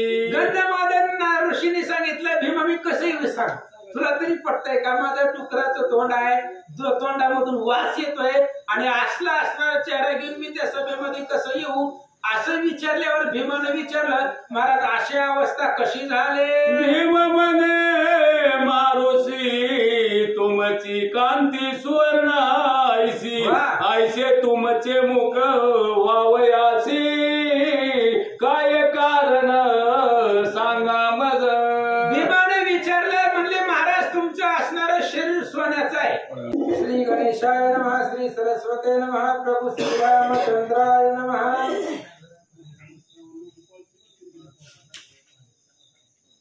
भीम म्हणे महाऋषी तुमची कांती सुवर्ण आईशी, आईसे तुमचे मुख व्हावयासी, काय कारण सांग पा. श्री गणेशाला वंदन करून, बारीकृष्ण वंदन करून, सद्गुरुनाथाला वंदन करून असणाऱ्या कथेला सुरुवात. कथेचं अनुसंधान भीमाचं गर्भहरण. बरोबर, हा चाललेला विषय. आता आपण ऐकलं कशी शिट्टी उचलली, कसं असून त्या ठिकाणी सांगितलं गेलं कृष्ण भक्ती सोडून नाही.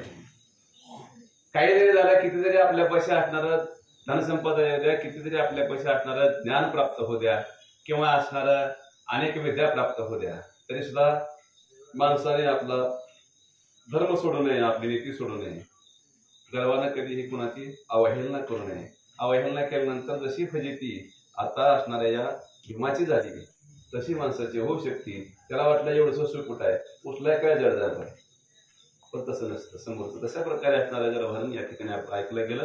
आता गंधमादन ऋषीपाशी असणारा भीम आलेला आहे आणि आल्यानंतर त्या ठिकाणी त्याला काय पाहायला मिळालं महाराज? सोन्याचं अंग, कांती, सुवर्ण कांती, आणि त्याला शुक्र म्हणजे डुक्कर, त्याचं असणारं मुख त्याला पाहायला मिळालं. आणि पाहायला मिळालं त्यावेळेस सांगितलं गेलं मी तर असा आहे, आमंत्रण तर द्यायला आलाय. ऋषीने सांगायला सुरुवात केली, आमंत्रण तर द्यायला आलाय, मी तर असा आहे. म्हणजे मी असा माणसामध्ये कशी येऊ? मी येऊ शकत नाही, माझी दुर्गंधी सगळे सुटलेले आहे, तोंडाचा वास येतो. मग त्यावेळेस भीमाला प्रश्न केला, भीमाला विचारलं की असं अशा प्रकारचं असणारा मुख तुम्हाला व्हावया काय कारण आहे ते मला सविस्तर सांगावं. डोकल्या कुणीही घेऊ नये, ऐका म्हणतात. वाचवणार ऐक सावधान, पूर्वी मी होत बहुत सघन, सर्वदाने केली पूर्ण यथाविधी करोनिया. भीमा ऐक म्हणले, पूर्वी मागे मी चांगला सगळं होतो, सदृष्ट होतो, चांगला होतो, सगळं अवयव मला व्यवस्थित होते आणि सगळी दान पुण्य सगळी व्यवस्थित जी काय आपल्या रीतीने सगळी त्या ठिकाणी नीतीने पार पाडली, अशा प्रकारचा मी होतो. त्याच्याबद्दलची कथा गंधमादन सांगू लागले. परिब्राह्मणाचा जाय प्राण, आईसे बोलिलो कठोर वचन, त्या लागी झाले आईसे वदन, पंडुनंदन जानपा. आणि सांगायला सुरुवात केली की अशा प्रकारे झालं गेलं, बरोबर आहे म्हणले. सगळं केलं मी, दान धर्म सगळं लक्षात येऊन सगळं केलं म्हणजे सगळं सगळं होतो, दुष्टपुष्ट होतं, सगळं होतं. परंतु काय झालं म्हणले की असणाऱ्या एक वेळेस एका ब्राह्मणाला मी असं टोचून बोललो की त्याचा जीव जाईल, अशा प्रकारे बोलल्यामुळं मला हे मुख प्राप्त झालं. ऐक म्हणले, भीमा तू तरी सावधान, नको बोलू कठोर वचन, मनात चकला भीमसेन, आला परतून इंद्रप्रस्थ. आणि काय महाराज त्याला सांगितलं गंधमादन म्हणले, भीमा तू तर बोलत नाही ना कोणाला असं बोलत असलं तर सावध राहा, असं माझ्यासारखी फजिती होईल असं सांगितलं. मग महाराज भीम त्या ठिकाणी असणारे दचकले आणि परत आले. म्हणतात मग विप्रासी म्हणे तो तेव्हा, स्वामी सावकाशाची जेव्हा, नरूचे त्याचा त्याग करावा, प्रसाद ठेवावा निज पात्री. आणि मग सांगायला सुरुवात केली. मला आपण ऐकलं आहे पंक्तीत फिरत होतं महाराज, व्रत राखलं की बघा, मग ती कमी घ्यायची, कमी खायची म्हणजे कमी खाल्लेलं बरं, पण शिल्लक लागली. मग ते असं आता हे सांगायचं कसं? मग सहजासहजी असं सांगता येत नाही म्हणून असणारी कृष्णाने केले कला म्हणतात नसणार त्या ठिकाणी सांगितलं गेलं. मग आल्यानंतर ते सांगितलं, ब्राह्मण देवता तुम्हाला जे आवडतंय ते पदार्थ खावा, राहिला तरी प्रसाद म्हणून मागे राहू द्या, परंतु पोटभर जेवा, अशा प्रकारे बोलू लागला.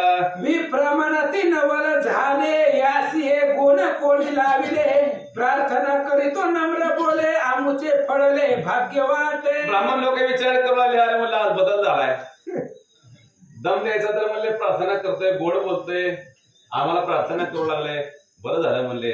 अशा प्रकारे विचार करू लागले म्हणतात. धर्माची संपदा बहुत देखोनी दुर्योधन संतापत मने याचा सहकारी कृष्णनाथ याचेरी पूर्ण सर्व होय.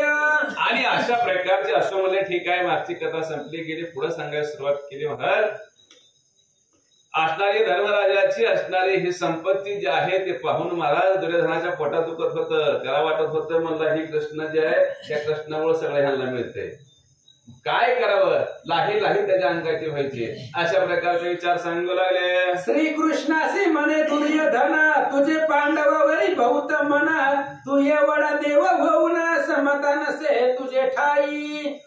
हा, आणि अशा प्रकारे सांगायचं वाटते. दुर्योधन काय म्हणलं कृष्णाला, अरे म्हणले तू फक्त पांडवाकडेच बघतो म्हणले, एवढा देव आहे म्हणले तू. आईला त्याप्रमाणे सगळे लेकरं सारखे असतात, कधी मोठं लहान, एखादा श्रीमंत गरीब, मोठं गरीबाकडे जास्त लक्ष असतं. तशा प्रकारची अवस्था आहे. तू देव होऊन तुझा उपयोग नाही, तुझ्यापाशी समजला नाही, तुझा भाव आहे. अशा प्रकारे दुर्योधन बोलू लागला. पांडवाकडेच धरीसी प्रीती तैसी आम्हाकडे नाही तुझी वृत्ती तुझे ठाई द्वैत श्रीपती नवल मज वाटत असे देवा, मला नवल वाटतंय म्हणजे तू देव होऊन म्हणले पांडवाकडे तुझी प्रीती आहे, अधिक प्रेम पांडवाकडे आहे आणि आमच्याकडे मला दूरदृष्टी असणार. अशा प्रकारे आहे. दुर्योधन बोलू लागला. हारे म्हणे दुर्योधना मी समान अवघी अशी जाणार एकाशी अधिक एकाशी उन्हा सर्वता नाही विचारी. सर्वता नाही विचारी. विचार मनामध्ये आता माझा येतच नाही.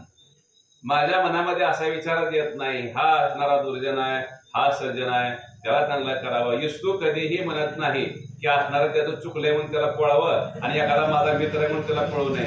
तसं कधीच करीत नाही. सगळ्याला समसमान ज्याप्रमाणे असतो तशा प्रकारे मी आहे म्हणून सांगू लागले. दरिद्री हो का राजा रंक समान समान सर्वाशी जैसा अर्क किंवा गंगेचे उदक समसमान सर्वाशी. काय सांगितलंय का महाराज, गरीब असला आणि गरीबवर त्या ठिकाणी काय जास्त ऊन पडावं आणि श्रीमंत आहे म्हणून त्याच्या राखणारा सावली धरावी असा सूर्य कधीही विचार करीत नाही. एखादा असणारे गंगा वाहत असते महाराज. गरीब आहे म्हणून त्याला पाणी पिऊ नको म्हणत नाही, श्रीमंतावर पाणी पी तसं म्हणत नाही. तशा प्रकारे किंवा असणार त्या ठिकाणी व्याघ्रा विष होऊ नये मारू ज्ञानेश्वर महाराज सांगितलंय. गायी अमृत पाजू तशा प्रकारे नाही म्हटले. एखादा वाघ आला आणि गंगेचं पाणी कधी म्हणत नाही वाघ आला त्याला विष होऊन पाजू म्हणून, तसं करीत नाही. हे वाघालाही गोडच आहे आणि गायीलाही गोडच आहे. तशा प्रकारे मी समसमान असतो.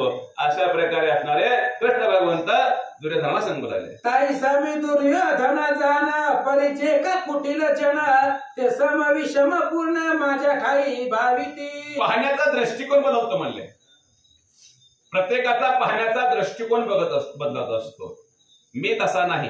एखादं काय करतंय, एखाद्याची बुद्धी ज्याप्रमाणे त्याप्रमाणे देवाला पाहतो. एखादी सज्जन बुद्धी असेल तर ते सज्जन त्या ठिकाणी चांगल्या बुद्धीने देवाकडे पाहतो. एखादा दुर्जन असेल देवाचं काय खरं आहे, एकाला वेगळा करतो एकाला वेगळा करतो. तसं अशा प्रकारची वृत्ती त्याच्या मनामध्ये असते म्हणून समोर देवाला तसं दिसत असतं. सांगू लागले.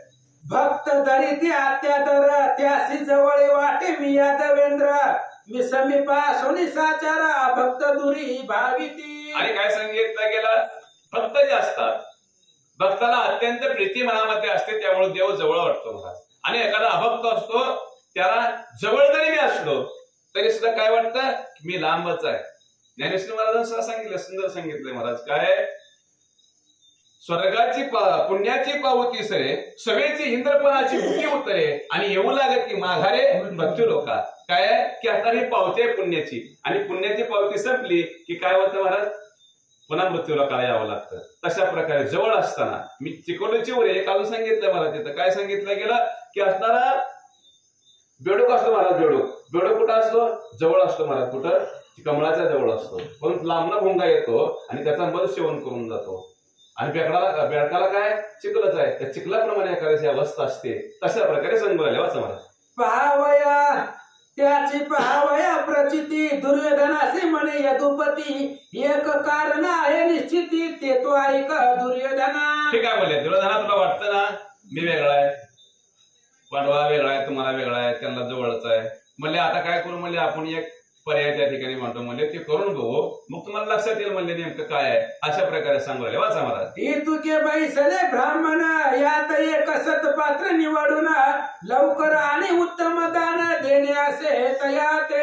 आता काय करा म्हणले दुर्योधना, एवढे सगळे ब्राह्मण लोक बसले त्या मंडपामध्ये जायचं म्हणले आणि त्यातनं फक्त चांगला सत्पात्री असणारा त्या ठिकाणी सज्जन असणारा ब्राह्मण घेऊन ये, त्याला आपल्याला दान करायचंय अशा प्रकारे कृष्णानं सांगितलं. पुढे सांगतात दुर्योधन चालला पहावया मग बोलविले धर्मराया द्विजात एक नष्ट निवडून या वेगे आणि आताची. दुर्योधन पुढे गेला मग धर्माला बोलून घे, धर्मा तिकडे म्हणले काय काम देवा जायचं म्हणले इकडं आणि त्यातला एवढे बसले ते का त्यातनं फक्त म्हणले एक दुर्जन माणूस वाईट माणूस फक्त हुडकून आणायचा अशा प्रकारे त्याला हे काम सांगितलं. धर्म पाहे जो ब्राह्मण तो केवळ दिसे सूर्य नारायण महातपस्वी पुण्य पारायण नष्ट एकही दिसेना अशा प्रकारे सांगू लागले महाराज. धर्मराजा गेला सगळीकडे बघू लागलं. 101 पळकर महाराज तपश्चर्या केल्या, हजारो वर्ष तपश्चर्या केल्या, अंगावरती नुसतं असं सूर्यासारखं तेल सगळे आपल्याला ब्राह्मण दिसू लागले, एकही त्याच्यामध्ये वाईट दिसना. मग आता धर्माला प्रश्न पडला काय करतात पुढं. परतून आला हरिपाशी म्हणे अवघेच पुण्य राशी अपवित्र गुण एकापाशी न दिसे कोठे सर्वथा. तेव्हा म्हणजे सगळीकडे गेलो मी बघितलं सगळीकडे पाहिलं तिथं म्हणले एकही अपवित्र दिसना, पवित्राने असं डबडबून भरलेले अशा प्रकारचे ब्राह्मणही बघितले म्हणले. तिथं वाईट माणूस दिसना म्हणले मला, ब्राह्मण दिसना. जेव्हा मी माघारी आलो म्हणले मला अशा प्रकारे सांगू लागले. इकडे दुर्योधन शोधित अवघी ऋषी मंडळी निहाळीत म्हणे एकही धड नाही त्यात दूषणे बहुत दिसताती. दूषणे बहुत दिसताती. दुर्योधन फिरून आला मला सगळ्या मंडपात फिरलं मला, त्याला एक चांगलं दिसलं नाही. हे म्हणले काय असते ऋषी असते काय कुठे असले बघतायत का ही माणसं काय आहेत का म्हणला, ह्यात एक बी चांगलं नाही म्हणलं. आलं माघारी वाचा मला. हरी जवळी आला सत्वरा म्हणे अवघेचा अपवित्र एकही न दिसे सत्पात्र दोषी सर्वत्र असती पै. आणि म्हणलं तेव्हा यात मला एक तरी जळ आहे का म्हणले, एक स्वसा चांगलं नाही म्हणले, ह्यात मिळालं नाही म्हणले मला चांगलं. आलं माघारी म्हणले अशा प्रकारे दुर्योधन करू लागला. दुर्योधनासी म्हणे जगत जीवन तुझे हृदय कपट मलिना सदोषी निर्दोष जाना त्रिभुवनी दिसेना. सांगितलं गेलं दुर्योधना तुझ्या मनातच मळ आहे म्हणले, तुझ्या मनातच कपट आहे. जे आतमध्ये असतं तेच बाहेर येतं. तशा प्रकारे तुझं आहे म्हणले, तुझं कपट भरल्यामुळे तुला बाहेर सज्जन माणूस दिसत नाही अशा प्रकारे कृष्णानं सांगितलं मला. दुरात्मा जो दुर्बुद्धी खळ त्यासी अवघेच दिसती अमंगळ दृष्टी कोणी न दिसे निर्मळ पापे समूळ व्यष्टीला. आतमध्ये असणारा खळ आहे मला, दुर्जन आहे, सगळे घाण आतमध्ये असणार आहे, मदमस्तक दंभ अहंकार सगळं भरलेलं आहे. एवढं भरलेलं असताना मला बाहेर कसं दिसत त्याला चांगलं दिसत नाही. तशा प्रकारची अवस्था दुर्योधनाची झाली म्हणतात. धर्मासी अवघे दिसती पुण्यवंत तेच तुझं दोषी भासत दुर्योधन न बोले तटस्थ अति उन्मत विषयांध. आणि काय झालं महाराज की असणारा पुन्हा सांगितलं धर्माला सांगितलं तीच काम सांगितलं होतं म्हणजे त्याला एकही यात वाईट दिसलं नाही. त्याचं मनच निर्मळ आहे, त्यामुळे त्याला समोरचा माणूस सगळा असणारा निर्मळ दिसतो, स्वच्छ दिसतो, भक्त दिसतो. आणि तुला जैसी दृष्टी तैसे दिसे, तैसे त्याचे मन. अशा प्रकारची अवस्था त्या ठिकाणी सांगितली गेली. वाचा. आसो 1 वर्षापर्यंत राजसूय यज्ञ उत्साह होता तो नवल वर्तले एकतेथ श्रोते सावचित्त ऐका. सावचित्त श्रोते ऐका का कुठली आल्याची जागा व्हा. काय सांगितलं गेलं की आणि 1 वर्ष 1 संवत्सर म्हणजे 1 वर्ष पूर्ण होत आल्यानंतर तिथं अजून एक असणारा चमत्कार घडला गेला. तो काय घडला सांगू लागले. जानवीचे तिरी जाण कोणी एक तपस्वी ब्राह्मण अरण्य माझी गुंफ बांधून स्त्रिये सहित राहत असे. आणि काय सांगितलं, जानवी नदी म्हणजे गंगाच नदी आणि त्याच्या असणाऱ्या काठावरती एक कोणी तपस्वी ब्राह्मण आहे आणि आपल्या पत्नीसह त्या ठिकाणी एक गुहा बांधून त्या ठिकाणी झोपडी बांधून राहत आहे अशा प्रकारे सांगू लागले. परम तेजस्वी दैदिप्यमान सदा करी शिव उपासना नित्य कैलास उनी विमान मध्यान्ह काळी येतात या. आणि अशा प्रकारे असणारं ते तपश्चर्या करत होतं, मला चांगलं असणारं गुणवान होतं, तेजस्वी होतं आणि ते शिवभक्त होता म्हणतात. आणि एक वेळेस काय झालं की आता मध्यरात्री विमान त्याला न्यायला आला सांगू लागले. तया विमानी दोघे बाई सोनी दोघे नित्य कैलासासी जाती वेगे शिवार्चना करीती निजांगे येती परतोनी आश्रम. काय बोलत होता त्यांचा नियम काय होता की प्रत्येक मध्यरात्रीला असणारा विमान महाराज भगवान शंकराचं यायचं आणि जाऊन पूजा अर्चा करायची देवाची पुन्हा माघारी यायचं. अशा प्रकारचा नित्यनियम त्यांचा होता. सांगू लागले म्हणतात ऐसे असता एके काळी दोघे हिंडती वनस्थळी विमान यावयाची वेळ झाली पुष्पे तोडीली सवेग. आणि असो म्हणले असं एक दिवस काय झालं वनाच्या ठिकाणी फिरत होते आणि फिरत आता विमान यायची वेळ झाली म्हणून त्याने काय केलं फुलं तोडायला सुरुवात केली महाराज. आणि तोडीत असताना पुढे काय घडतं म्हणतात तो एकांत वन देखून कामातुर झाला ब्राह्मण स्त्रियसी म्हणे भोगदान मज देई येथेची. आणि अशा प्रकारे असणारा त्या ठिकाणी फिरत असताना शरीर धर्माची आठवण असणाऱ्या त्या ब्राह्मणाला झाली गेली आणि आपल्या स्त्रीला त्या ठिकाणी भोग मागू लागला. अशा प्रकारची अवस्था झाली असताना पुढे सांगतात तव ते म्हणे भ्रातारासी चंडाश्वाला मध्यानासी पुढे जाणे आहे शिवपूजेसी हे गोष्टी म्हणी धरू नका. ही गोष्टी म्हणी धरू नका. आता ही वेळ नाही दुपारची वेळ आहे बरोबर आहे मध्यानाशी असणार आहे. आपल्याला पुढे विमान त्या ठिकाणी येतं महाराज आणि विमानाची वेळ झालेली आहे आपल्याला जायचं आहे ही विमानातून गोष्ट काढून टाका. अशा प्रकारची विनंती पत्नी ऋषीला करू लागली. तुम्ही सर्व शास्त्री निपुण बरवे पहा विचारून तव तो कामे व्यापिला पूर्ण धुर्णित नयन झाले. आणि अशा प्रकारे सांगितलं गेलं तुम्ही देवाधर्मातली माणसं आहेत तुम्हाला अशा प्रकारे शोभत नाही. टाइम टेबल काहीतरी असतो म्हणले त्याला या अर्धात वेळ नाही आणि तुम्ही विचार करून पोती पुराणात तुम्ही बसले त्यात काय सांगितलंय काय नाही तुम्हाला माहित आहे म्हणजे ही वेळ नाही. परंतु या असणार ऋषीची महाराज कामातून झाल्यामुळं असणार अशा प्रकारची अवस्था झाली. पुढे सांगू लागले अंतर भरले अनंगे पंत सोडून जाय आडमार्गे तो काळ सर्प डंखिला वेगे प्राण केला तत्काळ. आणि मनामध्ये महाराज काय झालं की असणाऱ्या त्या ठिकाणी काम वासना भरल्यामुळे महाराज त्यानं वाटच सोडून गेली दुसरीकडे लागलं निघालं आणि जात असताना काय झालं वाटत असणारा काळा साप आला महाराज आणि त्या सापाने त्याला डंक केला गेला चावला गेला आणि चावल्यानंतर महाराज त्याचा प्राणही गेला. मुसंग चेतन पडिले प्रेत शरीर प्रेत जवळ स्त्री आली धावत अट्टहासे शोक करीत तो नारद तेथे पातला. आणि अशा प्रकारची अवस्था झाली गेली महाराज रागराग पुढे चालल्यावर असणार अनमार्गे गेलं वेगळ्याच मार्गाने जावं लागलं वाटसोली आणि जाता असताना महाराज त्याला सर्प चावला गेला आणि चावल्याबरोबर ती मूर्छित पडलं आणि पडल्याबरोबर ही असणारी पत्नी आली गेली मोठमोठ्याने आक्रोश करू लागले आणि करीत असताना त्या ठिकाणी नारद मुनींची स्वारी आली म्हणतात. नारद पुसे काय झाले येरणी जे झाले तेच कथिले नारद म्हणे काय केले का वचन मोडिले भ्राताराचे.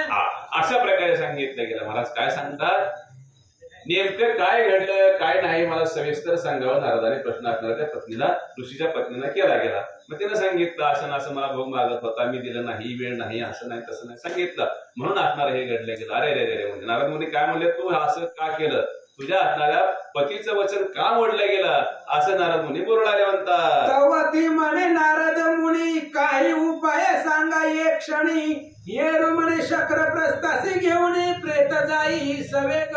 मग सांगितलं झालंय म्हणले आता इथनं पुढे काय उपाय आहे हे तरी आम्हाला सविस्तर सांगावा. विचारल्यावर तिने असणारा नारद मुनी सांगितलं म्हणले आता हे जे प्रेत आहे ती काय करायचं इंद्राच्या ठिकाणी शक्रस्थानी घेऊन जायचं असं सांगितलं. पुढे काय करू लागले पुढे चाले नारद मुनी मागे येत प्रेत घेऊन यज्ञ मंडपात आणून अकस्मात टाकिले.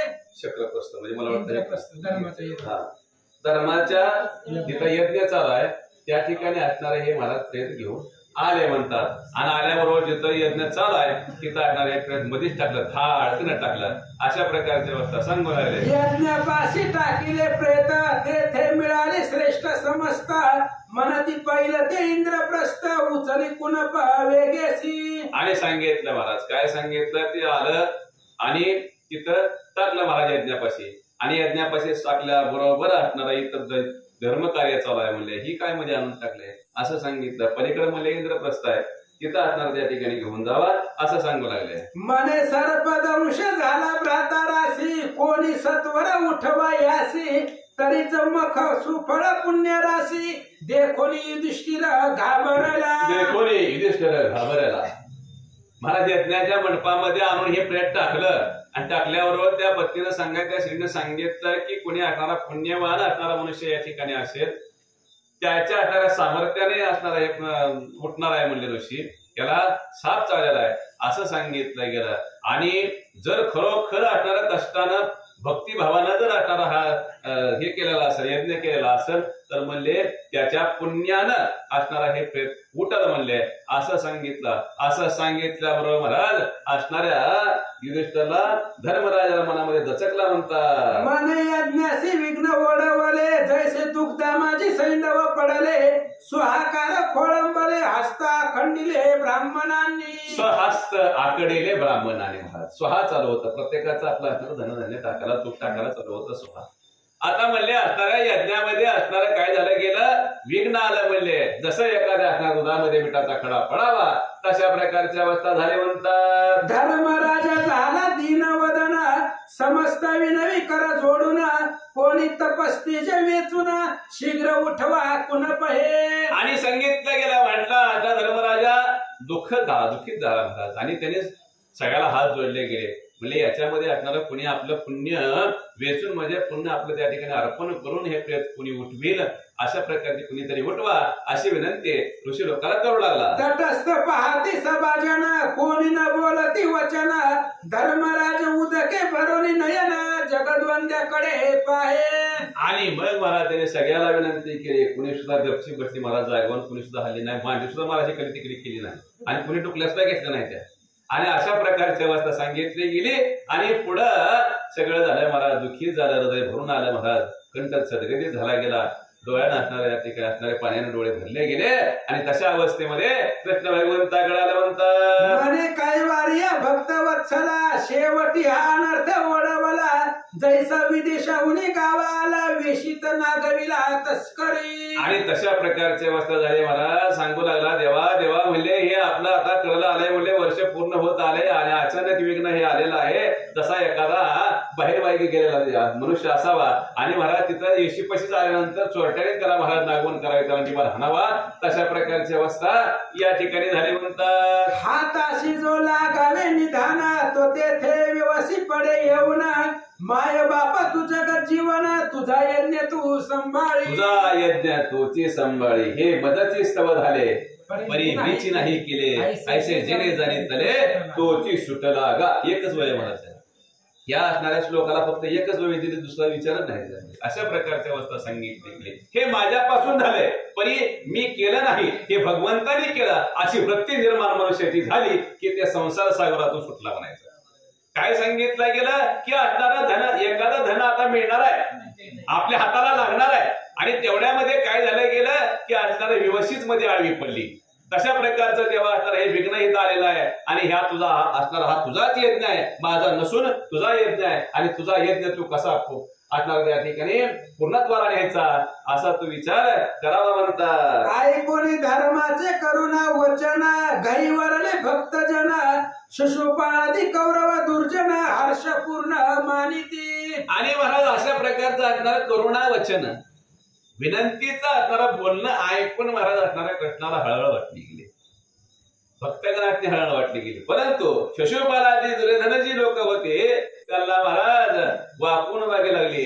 आणि आता काय होतंय आणि काय नाही अशा असणार त्या ठिकाणी आनंद त्यांना वाटू लागला म्हणतात. कोणाविती एकाशी एका, मनती बरे झाले कौतुक, चांडाळ दुरात्मे देख, उने पाहती भक्तांचे. उने पाहती भक्तांची महाराज.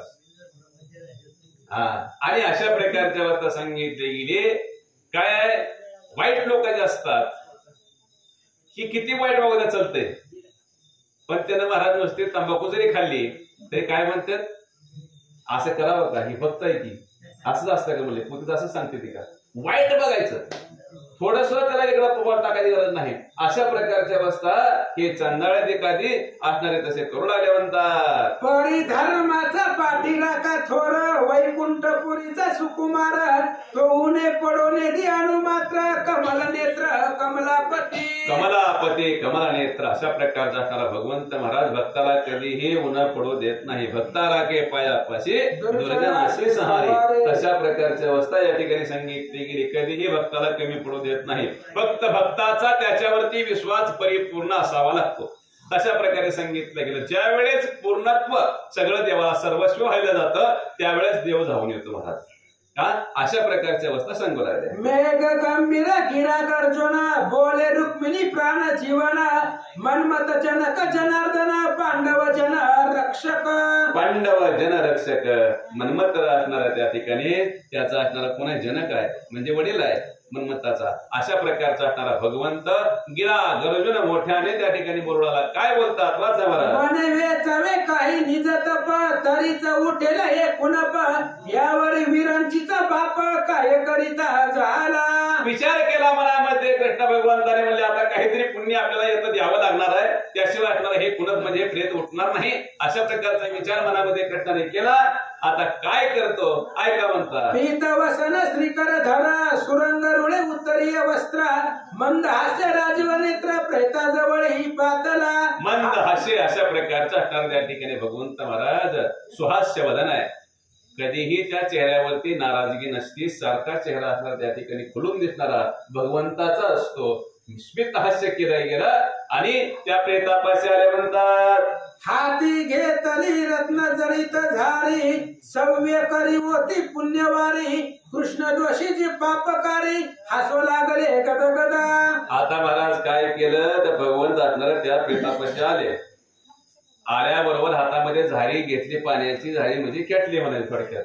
आणि ती हातामध्ये घेतली उजव्या हातामध्ये सव्यकरी बरोबर आहे का. आणि घेतली गेली. आता असणार त्या ठिकाणी संकल्प सोडणार.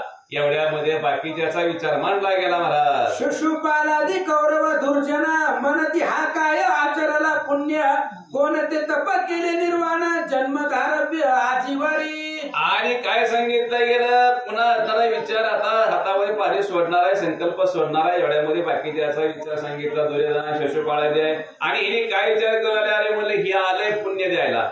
पण याच्यापाशी काय पुण्य म्हणले झालं. पुन्हा प्रश्न काय काय कार्य केली यांनी काय तप कराय कुठे गेला होता का काय होता काय नाही म्हणले याच्याकडे बघू आता म्हणले काय करताय. महाकपटी चोर जार गोवळ्यांची उचिष्टे खाणार एक मनती धरा धीर कौतुक पाहू उगेची. म्हणले हे काय चोरटाय म्हणले. आता गवळ्याचं उष्ट खाणार आहे म्हणले. ह्याच्याकडे काय तप आहे पुण्य आहे म्हणले. अरे म्हणले थांब जा थोडे वेळ. आता कळतंय म्हणले. गोडान मैदान लांब आहे का लगेच कळतंय म्हणले. आता पाच प्रेत उठतंय का नाही आपल्याला लगेच कळतंय. थांब जरा थांब जरा. अशा प्रकारे बोलू लागले. तो काय बोले मधु कैट भारी मी आजीपर्यंत ब्रह्मचारी तो अवघ्या हसती दुराचारी हस्ती हस्त हानुनिया. हस्ती हस्त हानुनिया. हातावर टाळ्या देऊ लागले महाराज एकामेकाच्या. हे म्हणले आता ही काय संकल्प सोडा लागले. आजवरी मी ब्रह्मचारी असेल.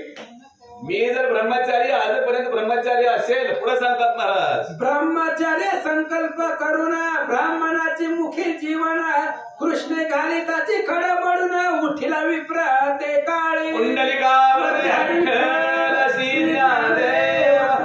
गोपाल कृष्ण भगवान की जय. अशा प्रकारची अवस्था सांगू लागल्या महाराज. जन्मापर्यंत आता त्या ठिकाणी सांगितलं गेलं की मी ब्रह्मचारी असेल तर असणार हे प्रेत उठेल असं म्हटलं महाराज. आणि संकल्प सोडला आणि तेच पाणी त्या ब्राह्मणी असणाऱ्या ऋषीच्या मुखामध्ये घातलं गेलं. आणि घातल्यावर महाराज ते प्रेत उठून उभं राहिलं. पुढं सांगू लागले. झाला एकच जय जयकार देववर्षती सुमन संभार प्रेमी दाटला युधिष्ठिर भक्ता पार हस्तविती तेव्हा. भक्ता पार हस्तविती तेव्हा महाराज. ते महाराज प्रेत उठून बसलं. जसं एखादा झोपलेला माणूस असावा उठून बसावा तशा प्रकारे असणारा ते ऋषी उठून बसलं. असणाऱ्या देवाधिकाने महाराज आपल्या विमानातून पुष्पांचा वर्षाव केला गेला. आणि खरं असणाऱ्या युधिष्ठिरला कंठ दाखवून आला गेला. खरं भक्त मध्ये भक्त कैवारी असेल तर भगवंत महाराज. अशा प्रकारे स्तुती स्तवन प्रत्येक जण करू लागले म्हणतात. कृष्ण दोषी दुर्जन ते वेळी आदोवदन झाले सकळी आनंदाने भक्त मंडळी पिटली टाळी सकळी की पिटली टाळी. आनंद झाला महाराज. आनंदे वाजव टाळ आनंदे वाजव टाळी. अशा प्रकारची अवस्था या ठिकाणी भक्तांची झाली गेली. आणि ते मगाशी कोटी टाळ्या देत होते का त्याने महाराज खाली तोंड घातले म्हणतात. आसो ब्राह्मण आसो उठिला तो ब्राह्मण धर्मे केले त्याचे पूजन स्त्री सहित गौरवून वस्त्रभूषणे समर्पिली. असं म्हणले ते लाटणार ऋषी ब्राह्मण जो होता ते उठलं कुठल्यावर असणार धर्मराजाने काय केलं त्या दोघांचंही असणाऱ्या दाम्पत्याचं दोघांची पूजा अर्चन त्या ठिकाणी केली गेली आणि भरदरीत वस्त्रेही त्यांना दान दिली गेली. अनेक त्या ठिकाणी दान दिलं. पुढे सांगू लागले तो यज्ञामधून एक चंबूक अकस्मात निघाला एका कुंड वेदिकेवरी बैसोनी देखा पुढील भविष्य वाखाणी. आणि काय झालं मला हाती संपलं तर दुसरं महाराज पुढे संकट आहे. संकट सुटत नाही आणि काय चांगल्या मार्गाला चालवलं तर काय मला संकट नेहमी असतात. आणि अशा प्रकारची अवस्था त्या यज्ञकुंडात तर काय निघाला महाराज कोला निघाला जंबू आणि ते आलं त्या कट्यावरती बसलं यज्ञाच्या आणि तिथं बसल्यानंतर भविष्य सांगू लागलं. काय भविष्य सांगतंय? गरजोने बोले शब्द येथे एकाचा होईल शिरछेद पुढे दिसतो मोठा विरोध कलो आगाद माझेला. आणि त्या ठिकाणी बाहेर आला महाराज कट्यावरती बसलं कोलर बोलू लागले. भविष्य सांगतंय इथे एक आगडीत होणार आहे म्हणले. एक जणाचा कुणाला तरी मुडकं उडणार आहे शिरछटण होणार आहे म्हणले. अशा प्रकारचं असणार इथं घटना घडणार आहे असं भविष्य सांगितलं गेलं. कलह माझ्या म्हणले इथं भांडणं होते अशा प्रकारे सांगतो. पुढे होईल काय पुढच्या येथोनी 13 वर्ष अवधारा निर्वीर होईल वसुंधरा जितुके नृपाले धर्म मंदिरा तितुके पुढे आटते. आणि इथून पुढे सांगितलं काय आहे 13 वर्ष निर्वीर होईल वसुंधरा. इथून पुढे काय बोलले 13 वर्षापर्यंत निर्वैर अशा प्रकारची असणार ही पृथ्वी होईल. अशा प्रकारे होईल म्हणून असणार भविष्य महाराज त्या ठिकाणी असणार कोल्हा सांगू लागला. आईसे तो जंबूक बोलिला मग तेथेची मग दृश्य झाला असो पुढे स्वाहाकार चालला ब्राह्मण हस्ते करोनिया. अशा प्रकारचं भविष्य सांगितलं गेलं महाराज. तिथं जाग्यावरती गुप्त झालं ती बोलत. ठीक आहे म्हणजे पुढे असणारे यांची क्रिया रोजची दिनचर्या जी आहे ते असणारा स्वाहाकार चालू झाले म्हणतात. पुढे सांगू लागले हे जैमिनी भारतीचे संबंध श्रोते पाहिजे ऐसे यथार्थ श्रीकृष्ण उठविले प्रेत हे कथानक तेथेची. जैमिनी अश्वमेघामध्ये असणारे हे कथानक त्या ठिकाणी आलेलं आहे आणि तिथं असणारे ह्या भक्तांनी असणारे हे कथा जे आहे तिथून घेतलेले आहे असं सांगू लागले म्हणतात. कथा हे गोड ऐकिली म्हणून हरी विजय योजिली पुढे शिशुपाळाचे शिरवण माळी छेदिल ते परिसाता. आणि ही कथा तिथली मी ऐकली मला चांगली वाटली म्हणून असणारे हरिविजय ग्रंथामध्ये मी आणली गेली. ग्रंथकर्ते श्रीधर स्वामी आपल्याला सांगू लागलेले आहेत आणि पुढे असणाऱ्या शिशुपाळाचं कशा प्रकारे असणारा शिरछेदन होणार आहे ते कथा पुढच्या अध्यायामध्ये सांगू लागले. पुढील अध्यायी कथा सुरस द्रौपदी वाढीला समजतास तेही कौतुक एक विशेष जगन्निवास दाखविला. अजून एक कथा पुढच्या अध्यायामध्ये सांगितलं गेलं. द्रौपदी असणार त्या ठिकाणी जेवायला लोकांनी वाढते आणि त्यावेळी असणार तिथेही कौतुक होणार आहे. अशा प्रकारचं असणार काय होणार आहे ही सर्वचित्तानं ऐकावे म्हणतात. हरी विजय करिता श्रवण सर्वदा विजयी होईल पूर्ण एक ग्रंथाशी करिता आवर्तन सकळ मनोरथ पुरतील. आणि काय सांगितलं गेलं हरी विजय कथा जी आहे एखाद्याला एखाद्या गोष्टी सारखा अपयश येत असेल आणि त्याला कुठल्याही गोष्टीत असणारा यश येत नसेल हा असणारा हरिविजय ग्रंथ आपण ऐकल्यानंतर त्याला तिथून पुढं यश यायला प्राप्त होतं. आणि काय करायचं या ग्रंथाला वाचायला जरी येत नसलं तरी सुद्धा ग्रंथाला एक प्रदक्षिणा घालायची महाराज पूजा अर्चा करायची हात करायचं एवढं जरी केलं तरी सुद्धा असणारा यश प्राप्त त्या मनुष्याला होतं. अशा प्रकारचे फळप्राप्ती सांगू लागले. संपत्ती विद्या पुत्र धन कामिक पावती करिता श्रवण हे श्री विठ्ठल वरदान पंढरीयसी दिले. पंढरीयसी पंढरपुराच्या ठिकाणी असणारा वरदान दिलेलं आहे महाराज सांगितलेलं आहे. श्रीधर स्वामीला वरदास्त त्या ठिकाणी दिलेलं आहे. काय की असणार त्या ठिकाणी ज्याला बुद्धी पाहिजे असेल त्याला बुद्धी मिळेल. ज्याला असणारा धनसंपदा पाहिजे असेल धनसंपदा मिळेल. एखाद्याला बायको पाहिजे असेल लग्न होत नसेल तरी सुद्धा त्या ठिकाणी लग्न होतं महाराज. अशा प्रकारचं सामर्थ्य या ग्रंथामध्ये सांगू लागले. पंढरी नगरीचा यथार्थ प्रकट झाला हरिविजय ग्रंथ श्रवणे सकळ संकट वारित सत्य सत्य श्रोते हो. सत्य सत्य सत्य दोनदा तीनदा मला त्या ठिकाणी सांगितलं. एखादी गोष्ट खरी असेल तर तीनदा चारदा सांगावं लागते देवाला सांगावं लागते महाराज. काय आहे कसलंही संकट येऊ द्या महाराज आपल्या जीवनामध्ये कसल्याही प्रकारचं संकट येऊ द्या हा ग्रंथ उघडायचा आणि याचं वाचन करायचं आणि वाचन केल्यानंतर संकट या मनुष्याच्या असणाऱ्या आयुष्यामध्ये राहणार नाही. अशा प्रकारचं सामर्थ्य अशा प्रकारचं फळ ग्रंथाचं सांगता लागले. श्रीधर वरदा अभंगा रुक्मिणी वल्लभ पांडुरंगा पांडव रक्षक भक्त भव भंगा अभ्यंग निसंगा सुखाब्दी इति श्री हरिविजय ग्रंथ श्रीमंत हरिवंश भागवत परिस्वत प्रेमळ पंडित त्रिशब्द मध्याय गोडा पुंडलिक